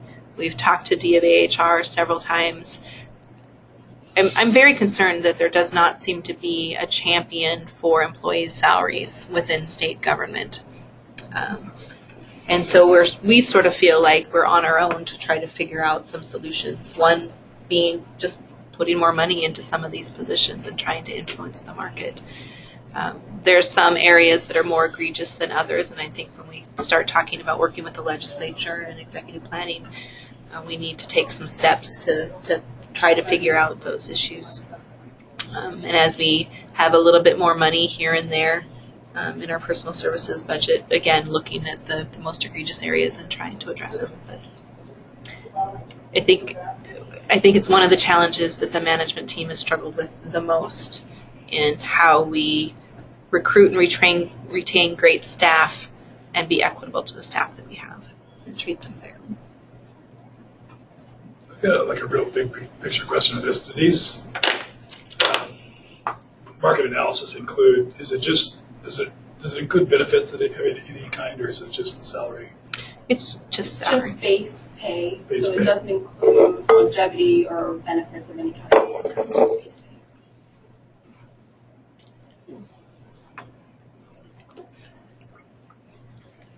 And I know the last time we talked about it was the biggest concern was recruitment. Mm-hmm.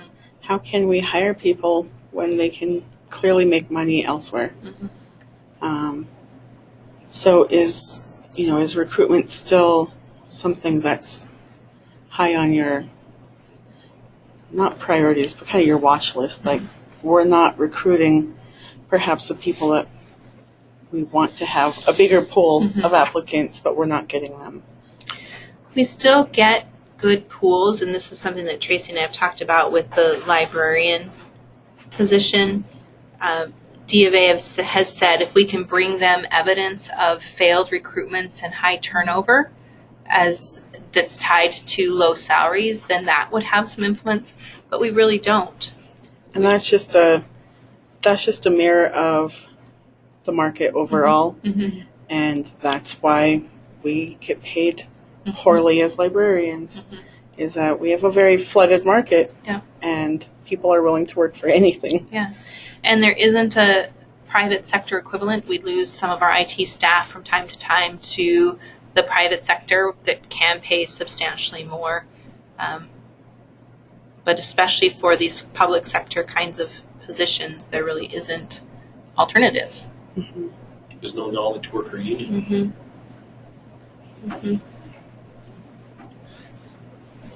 Well, I move that I'm not really depressing notes, sorry. Yeah, I move that the commission approves the pay plan update as presented in the memo in the accompanying Appendix A. Second. Thank you, Anne. Any further discussion? Hearing none, all those in favor? Aye. Aye. Any opposed? And any abstentions? Thank you. We've definitely been flinging questions at you guys all day today. But you're flinging back answers, so that's great. So we'll go on to, I think we definitely, do you feel like we have enough time, Bruce, to go through the commission goals and objectives as planned on the, Yes, I hope. or would you want to just move up the action items and then do the discussion after? I would bow to your good sense, but I do have sometime around noon, I do need to leave. Okay. Let's do the action items first. Okay. And especially since the next action item may have some discussion. So talking about the fair access resolution, which we were pulling the reins on, Bruce, to wait until we got all the feedback. So thank you very much for waiting. And so we have a fourth draft of the fair access resolution, and this includes all of the Federation and other public feedback that we've received in the last 4 to 6 months. Yeah. Okay.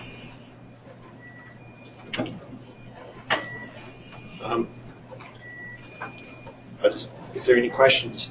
I think most of the all the changes, to the best of my knowledge and ability, have been reflected in the endnotes from this last thing.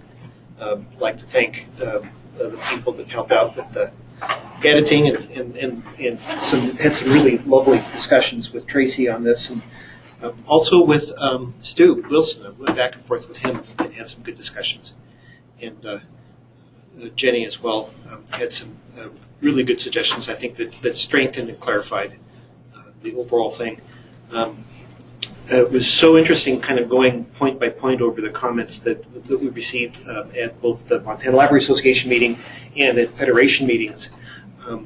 Lots of good points. Some showed that they just kind of didn't get the thrust of this, many of the comments showed that they exactly got the thrust of this. And once again, I'm struck by what a lovely place this is to work as a librarian, the state of Montana. One final thought I have is that Stu said to his knowledge that there is nothing like this, for better and for worse, in any state in the Union except for in Montana. I would suggest that the reason it's this kind of thing is possible, this next step is possible in Montana, is because of the tradition and culture we have of neighborliness and cooperation.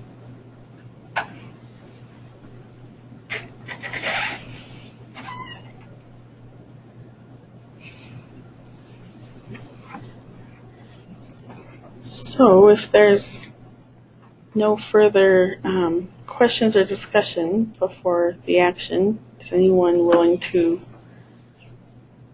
make a motion? I'd like to thank Bruce for taking the lead and putting this together. It took an extraordinary amount of time and thought and revision, and so I want to acknowledge all of the work that you've put into it. Honestly, I appreciate it. It's been a privilege. It's taken me down some very interesting rabbit holes. I've really valued it. It's been hard, but really rewarding. Thank you.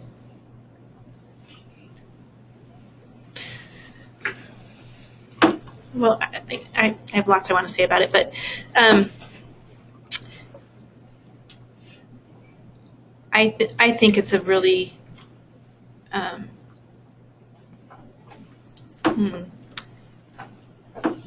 accurate, measured reflection of the values and beliefs that I hold for my personal career, and I hope that reflects the values and beliefs of this agency as stated through the commission. And I think really clearly articulating our values and beliefs is very important. And then even more important is how these statements manifest themselves in the behaviors to come, in the programs and services, how we allocate our budget, and so forth. And So as I've said before, I really see this resolution as the basis of a lot of our work going forward. And as we've talked about, we have the public library standards, which I think, should be the kinds of behaviors we want to see from public libraries that reflect the values and beliefs in this resolution. When I think about a useful information infrastructure, it should be the information and programs and services that help us achieve the values that are expressed in this kind of resolution. And I know that there's going to be future opportunities. One of the library directors at the Shared Catalog Partners meeting, as they were wrestling with some of the challenges that they face in delivery, raised the point that there's a tension between serving the patron that's in front of you and serving every Montanan as your patron. And I think this resolution expresses that all Montanans are the people that we are trying to serve. And as we communicate with other librarians, and as our shared catalog staff, for example, communicate with other librarians and our consultants and so forth, this resolution sort of gives them the foundation to say, yes, you're right, when you're struggling to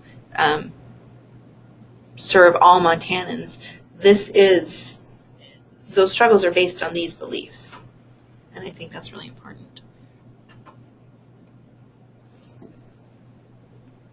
It's interesting to remember that this began talking about whether we should have a statewide library card, talking about tools, and ended up talking about beliefs. I think that is a really positive arc.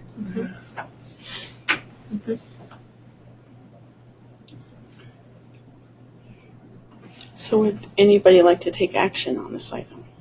Yeah, I've kind of been sitting in the back seat or back in the back of the cab on this whole thing, but I really am impressed with this effort and appreciate Bruce's leadership in this. And so I'd like to make a motion to, what's the right way to say it, to adopt this fair access, library access for all Montanans document. Second. Thank you. Is there any further discussion? Hearing none, all those in favor? Aye. Aye. Any opposed? And any abstentions? Okay. And again, thank you, Bruce, for the hard work and the vision. Yeah, outstanding. And for you to be able to take the idea of a Montana library card and thinking on a different level. Well, for us. Yes, for us. For us. I definitely think you've been a driver. So our next action item is the calendar review. And as you remember in an email, we asked about changing the meeting date in White Sulphur Springs because of the conflict with the Ripple Conference. And we had decided, that's a Friday, correct? October 9th. October 4th. 4th. Okay, so it's not updated in this. Friday. Did I not update it? My apologies. I think I didn't update it because we hadn't taken action. Okay. I didn't want to confuse us, but obviously I did. I move that we change the date of our October meeting from the October 9th to October 4th for the year 2019. I'll second. Okay. Any further discussion? And I feel confident voting on this because we had email confirmation. So all those in favor? Aye. Any opposed? And any abstentions? And so it's just a reminder, if you haven't made reservations, to make your reservations. And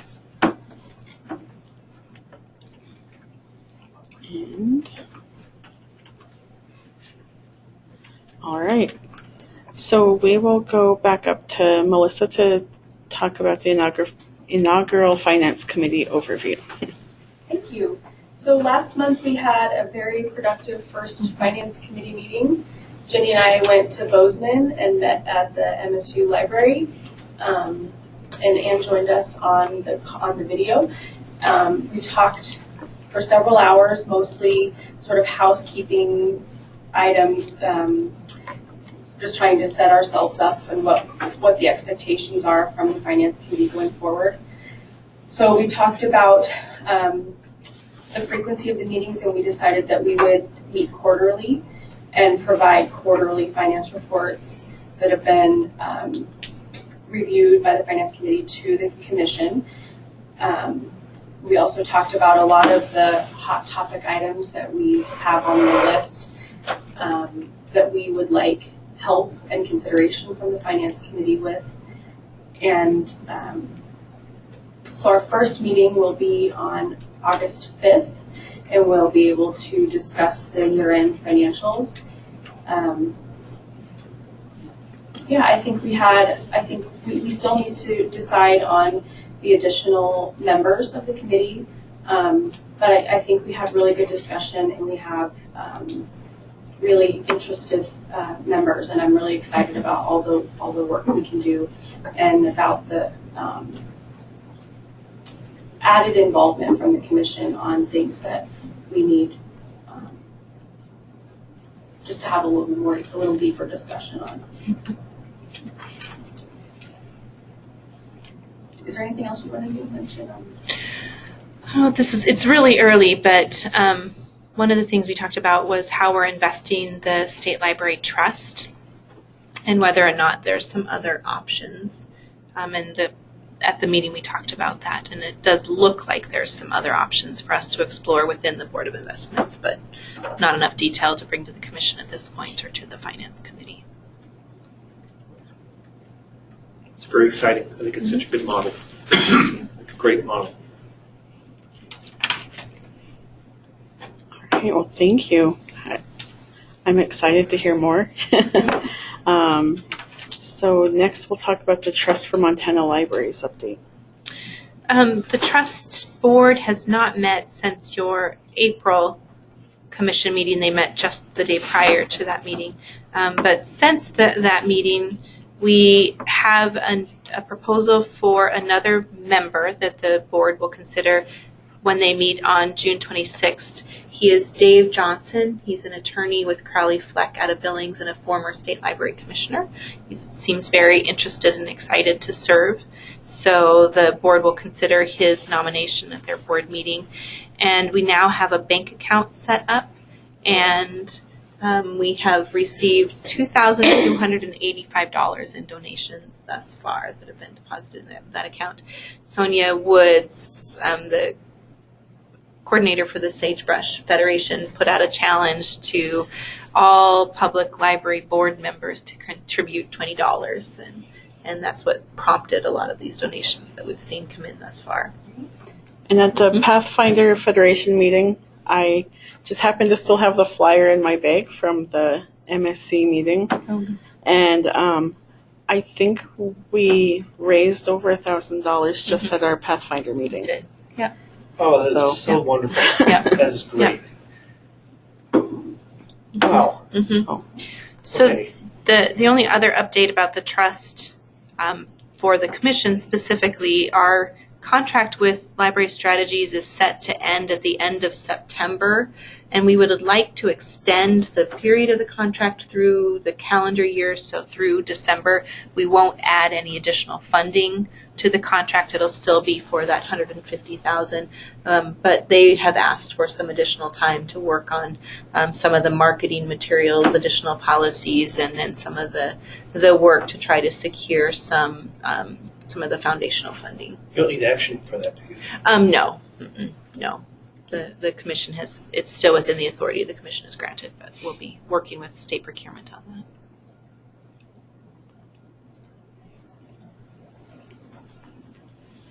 All right, well, if there's any fiscal year 20 commission chair nominations today, we can discuss.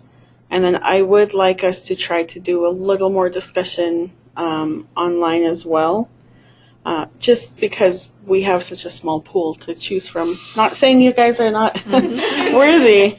It's just, it would be nice to have the discussion of the entire commission. I think the question was brought up, is my term really over next year? I believe it is. And I'm not going to seek reappointment. So I just want to throw that out there so the commission is aware of potential movement in the near future. So, and I will definitely try to round up some people to apply for that appointment.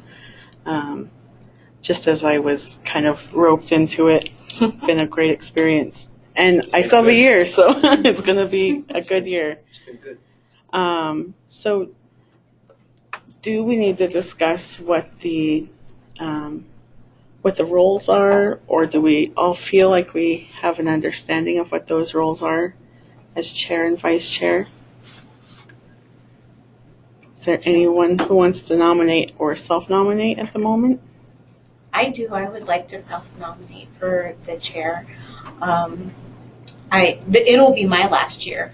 So I think it'll be yours because I think we started at the same time. Yeah. Yeah. So I've been fortunate to be able to watch and learn from those of you who have served in the position. And being my last year, I feel like I've learned what I need to know to tackle the challenge. Also, I've kind of held off because I had some uncertainty with employment and life, and there's always that. But I feel as certain as I can, as a person can, that this is a good time for me. I feel like I'm up to speed from watching and learning, and that it's just a good time personally and professionally to pursue that chairmanship. So I would like to nominate myself. Okay. Thank you, Anne. Thank you. Well, we will keep the nominations open and hopefully an online email discussion for a vice chair, unless anyone else in the room would like to nominate or self-nominate. Well, if I'm still on the commission, I will be an enthusiastic supporter of Anne's self-nomination. Likewise.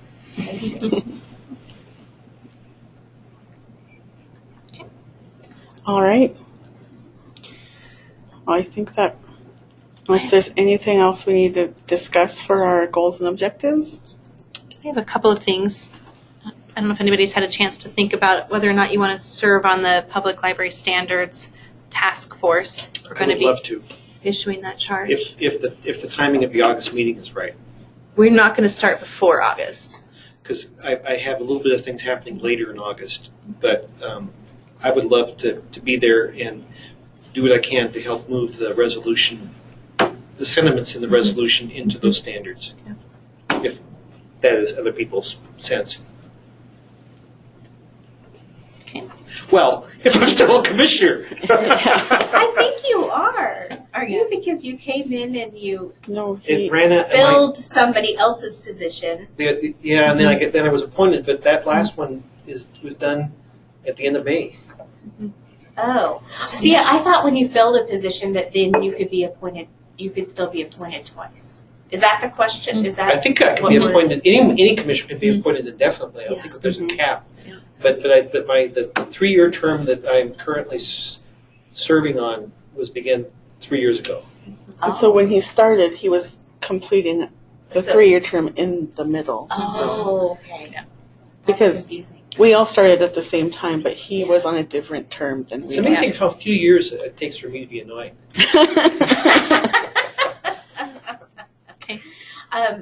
I don't think I would be a good person to do that because I committed to be on the committee that revises the OPI content standards for information literacy. Mm-hmm. So I'm very excited to be on that, but I think that that doing too many content standards might be a conflict somehow.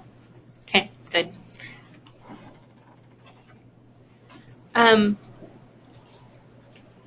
And then the other thing I just wanted to make sure you were all aware of is that the American Library Association conference is next week, starting next week, and Anne is joining me there.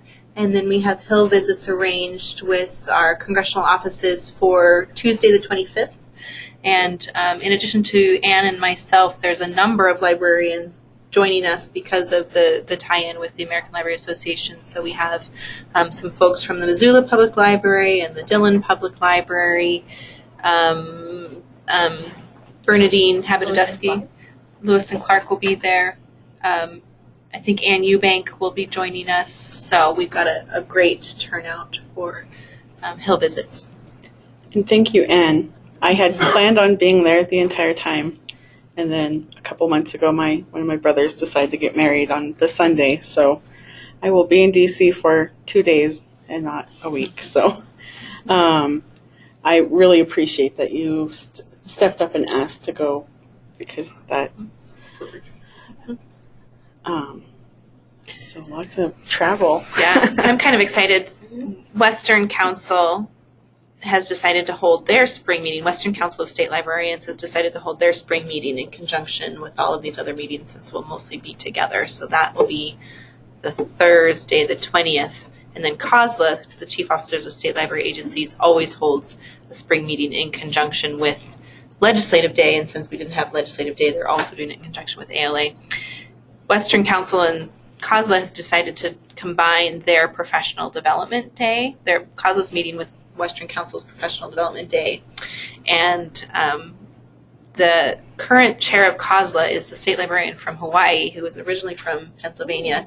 Her father is a retired military person who does battlefield tours of Gettysburg, and as part of his tour incorporates leadership training. And so we're all taking a bus from DC up to Gettysburg, and that's going to be our Friday professional development / COSLA meeting day. So I think it'll be a lot of fun. Cool. Mm-hmm. Very cool. I'm really excited. I would like to maybe do a report. I'm also going there on other business as well. The tribal libraries, not just tribal college libraries, but tribal libraries in general, there was a White House pre-conference in 1978 or 76, and that was really the last time tribal libraries have convened. And so IMLS is sponsoring a tribal library convening on the Thursday.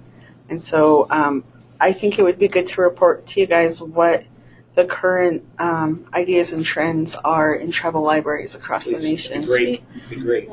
Heck, once every 50 years must be enough. Yeah, that's all we need. Erin, will Joy Bridwell be going? No, Joy won't be able to attend that in DC.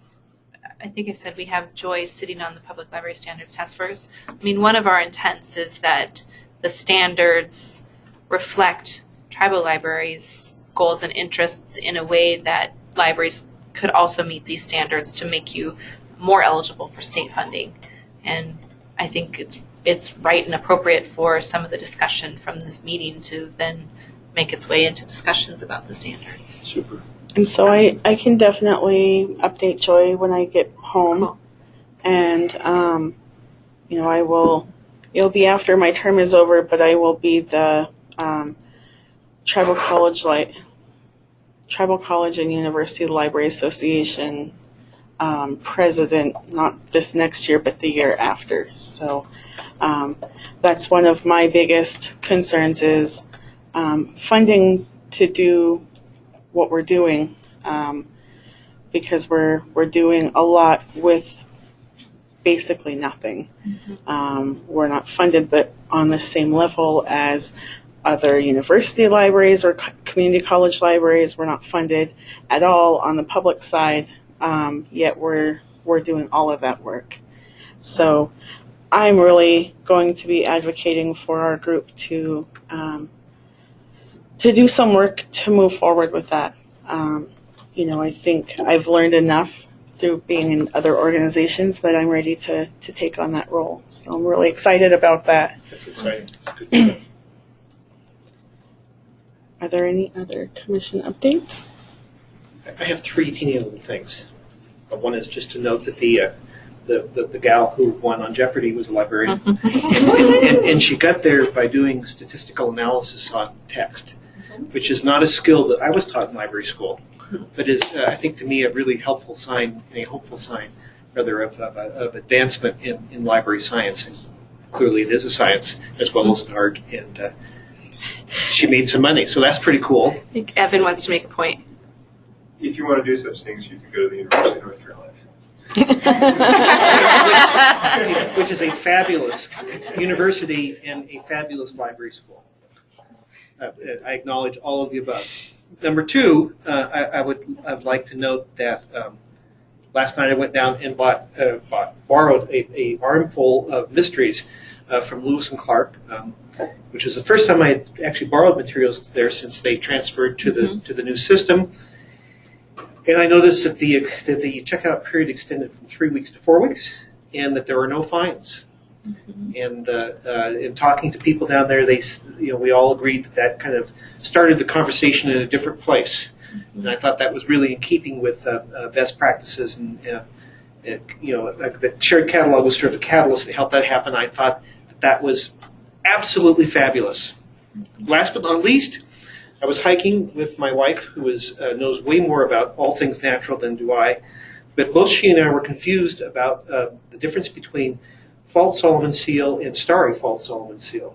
And it had been a long time conversation that we'd had every time we go out.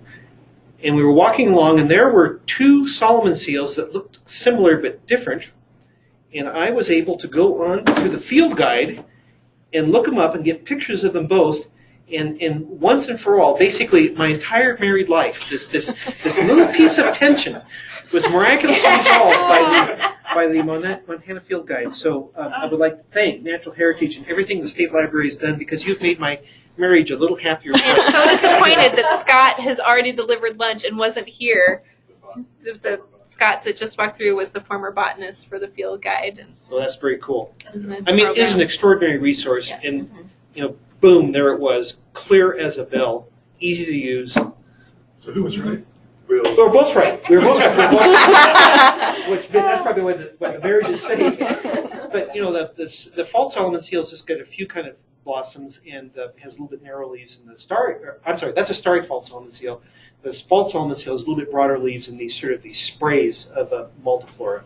And it's very obvious once you've got the field guide here and the plants right here, and you could hear the heavens open. Angels sang. We'll document saving marriages as a use case. So, thank you again. Thank you. And then the last thing on our agenda, it's really exciting to hear that the Montana audio digital conversion is finished. Amazing. So we want to celebrate two things. Do we have staff coming down? They're going to come down right around noon, so Okay. if you want to take a break. Take a quick break. We have some staff coming down to give you kind of an update on what has been accomplished, and then we have cake. Lovely. Your lunch is here if you want to grab it. Okay. Doesn't include me because I can go. Classic 5-minute project, right? All right. We'll take a 10-15 minute lunch break until everyone comes down. Who have the authoritative data. Okay, well, I just wanted to kind of call us to order and warn you guys that we are still in our meeting until we finish our presentation. So Evan's going to present. We'll finish the meeting and adjourn, and then have some more time to hang out and visit. So. Okay. Yeah. So don't worry, this will be very brief, but since we're all here celebrating the digital conversion, we just put together a few slides here with a little bit of information about the conversion, both the talking book conversion as well as state publications. And there really are kind of two stories here. When we talk about the state publications, the story is that we've seen massive increase in circulation with digitization. On the talking book side, it's a little bit different. We've had great circulation, but we've seen a restriction in access because as we've moved towards digital, there were still a number of titles that were trapped in analog. And we still made that available to any of our patrons. They could get another device. They could get an old player if they wanted to get those. But now having those digital means that that all of our patrons can just have a single device and be able to access any of our titles. So Very quickly, for the talking book conversion, obviously there was a larger project that's been many, many years, which was getting all of our titles from analog cassettes over to digital cartridges. But beginning of last year, last fiscal year, we still had 1,060 analog books remaining, and we contracted with PTDS. Aaron, can you remind me what it is? No. Potomac Talking Book Services. What was the? Potomac. Potomac. Out of Maryland. And basically, they were able to convert almost all. It's about 92%. I think the number was like 973 if you add those That's all the up. total number. Yeah, they actually did 645. There were 200 and some that were done with our previous funding. Yeah, so you can see NLS did a few. We did a few here. We and Aaron did, and then those Potomac books, and then 7 converted by Idaho.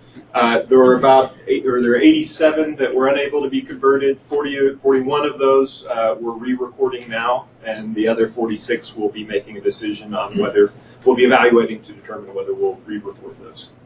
So, very exciting. Just to familiarize you, these are some old pictures of the old players, what they look like.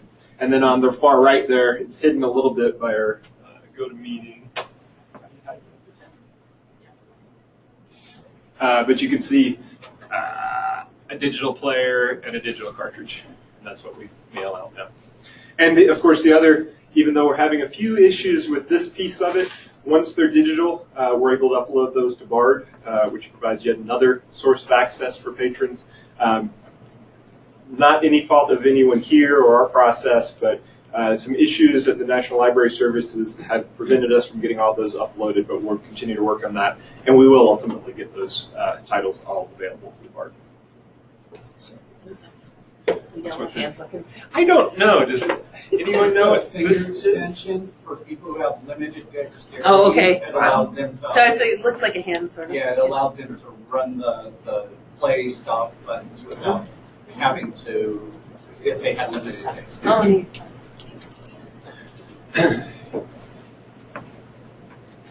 And then this was back in the day. All the green cartridges were our analog cassettes transition, and I cheated a little bit on the far right. We still have some green cartridges back there. We're getting those phased out. We're actually limited in the number that we can send at any given time back to NLS. So if you went over there, you would see some green ones. But I like to think that it's all blue. Next, state publications.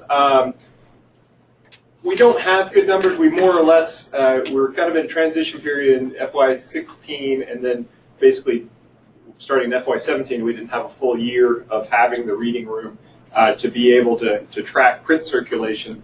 But as you can see, we were circulating very small numbers of our print collection compared to the digital downloads in the millions.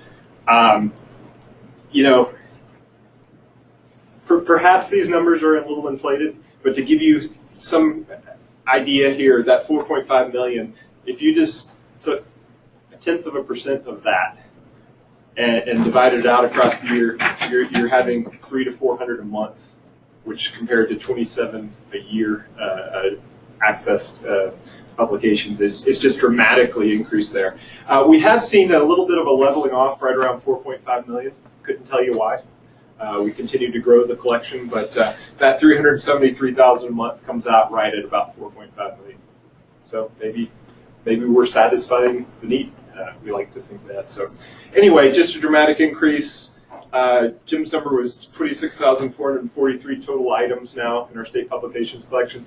We didn't have a really good number of a starting point. We had a number for what we had in the reading room of total items, but it wasn't unique items. And as we were doing the digitization process, we found duplicates, triplicates, and even more copies of things. So unfortunately, I don't have a good number to compare. It's a lesser number of total items, but we know we have all of the unique items. And we've actually grown beyond that because Jim has been actively approaching agencies to identify any small collections that they might have that we haven't captured. Right now we have a collection from Fish, Wildlife, and Parks that's being scanned probably as we speak, and hope to have them by the end of June. So continuing to grow that. Again, just like Talking Books, this has been a much longer project. I believe it started in 2008, or was it fiscal 8? I'm not sure exactly. And so many people have been involved with this process. And I should have said the same on Talking Books. Just this represents an enormous number of staff hours, volunteer hours, contractor help and work. Just so many people to thank. Support from the commission throughout the whole process for both cases. So just wanted to be sure to acknowledge all of those points.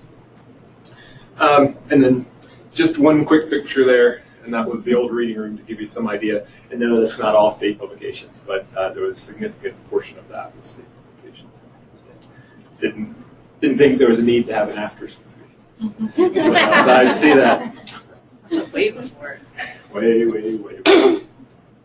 Yeah, we'll leave it there, and thank you all. Enjoy your cake. If you have questions, you certainly ask me, Jim, Aaron, Jessica, and really most of us have been involved in some way with all this. Jenny probably knows, knows more than me about the history of a lot of these. Thank you. Yeah. What a monumental accomplishment. Literally a decade and more to complete this work, to really truly complete becoming a wholly digital library.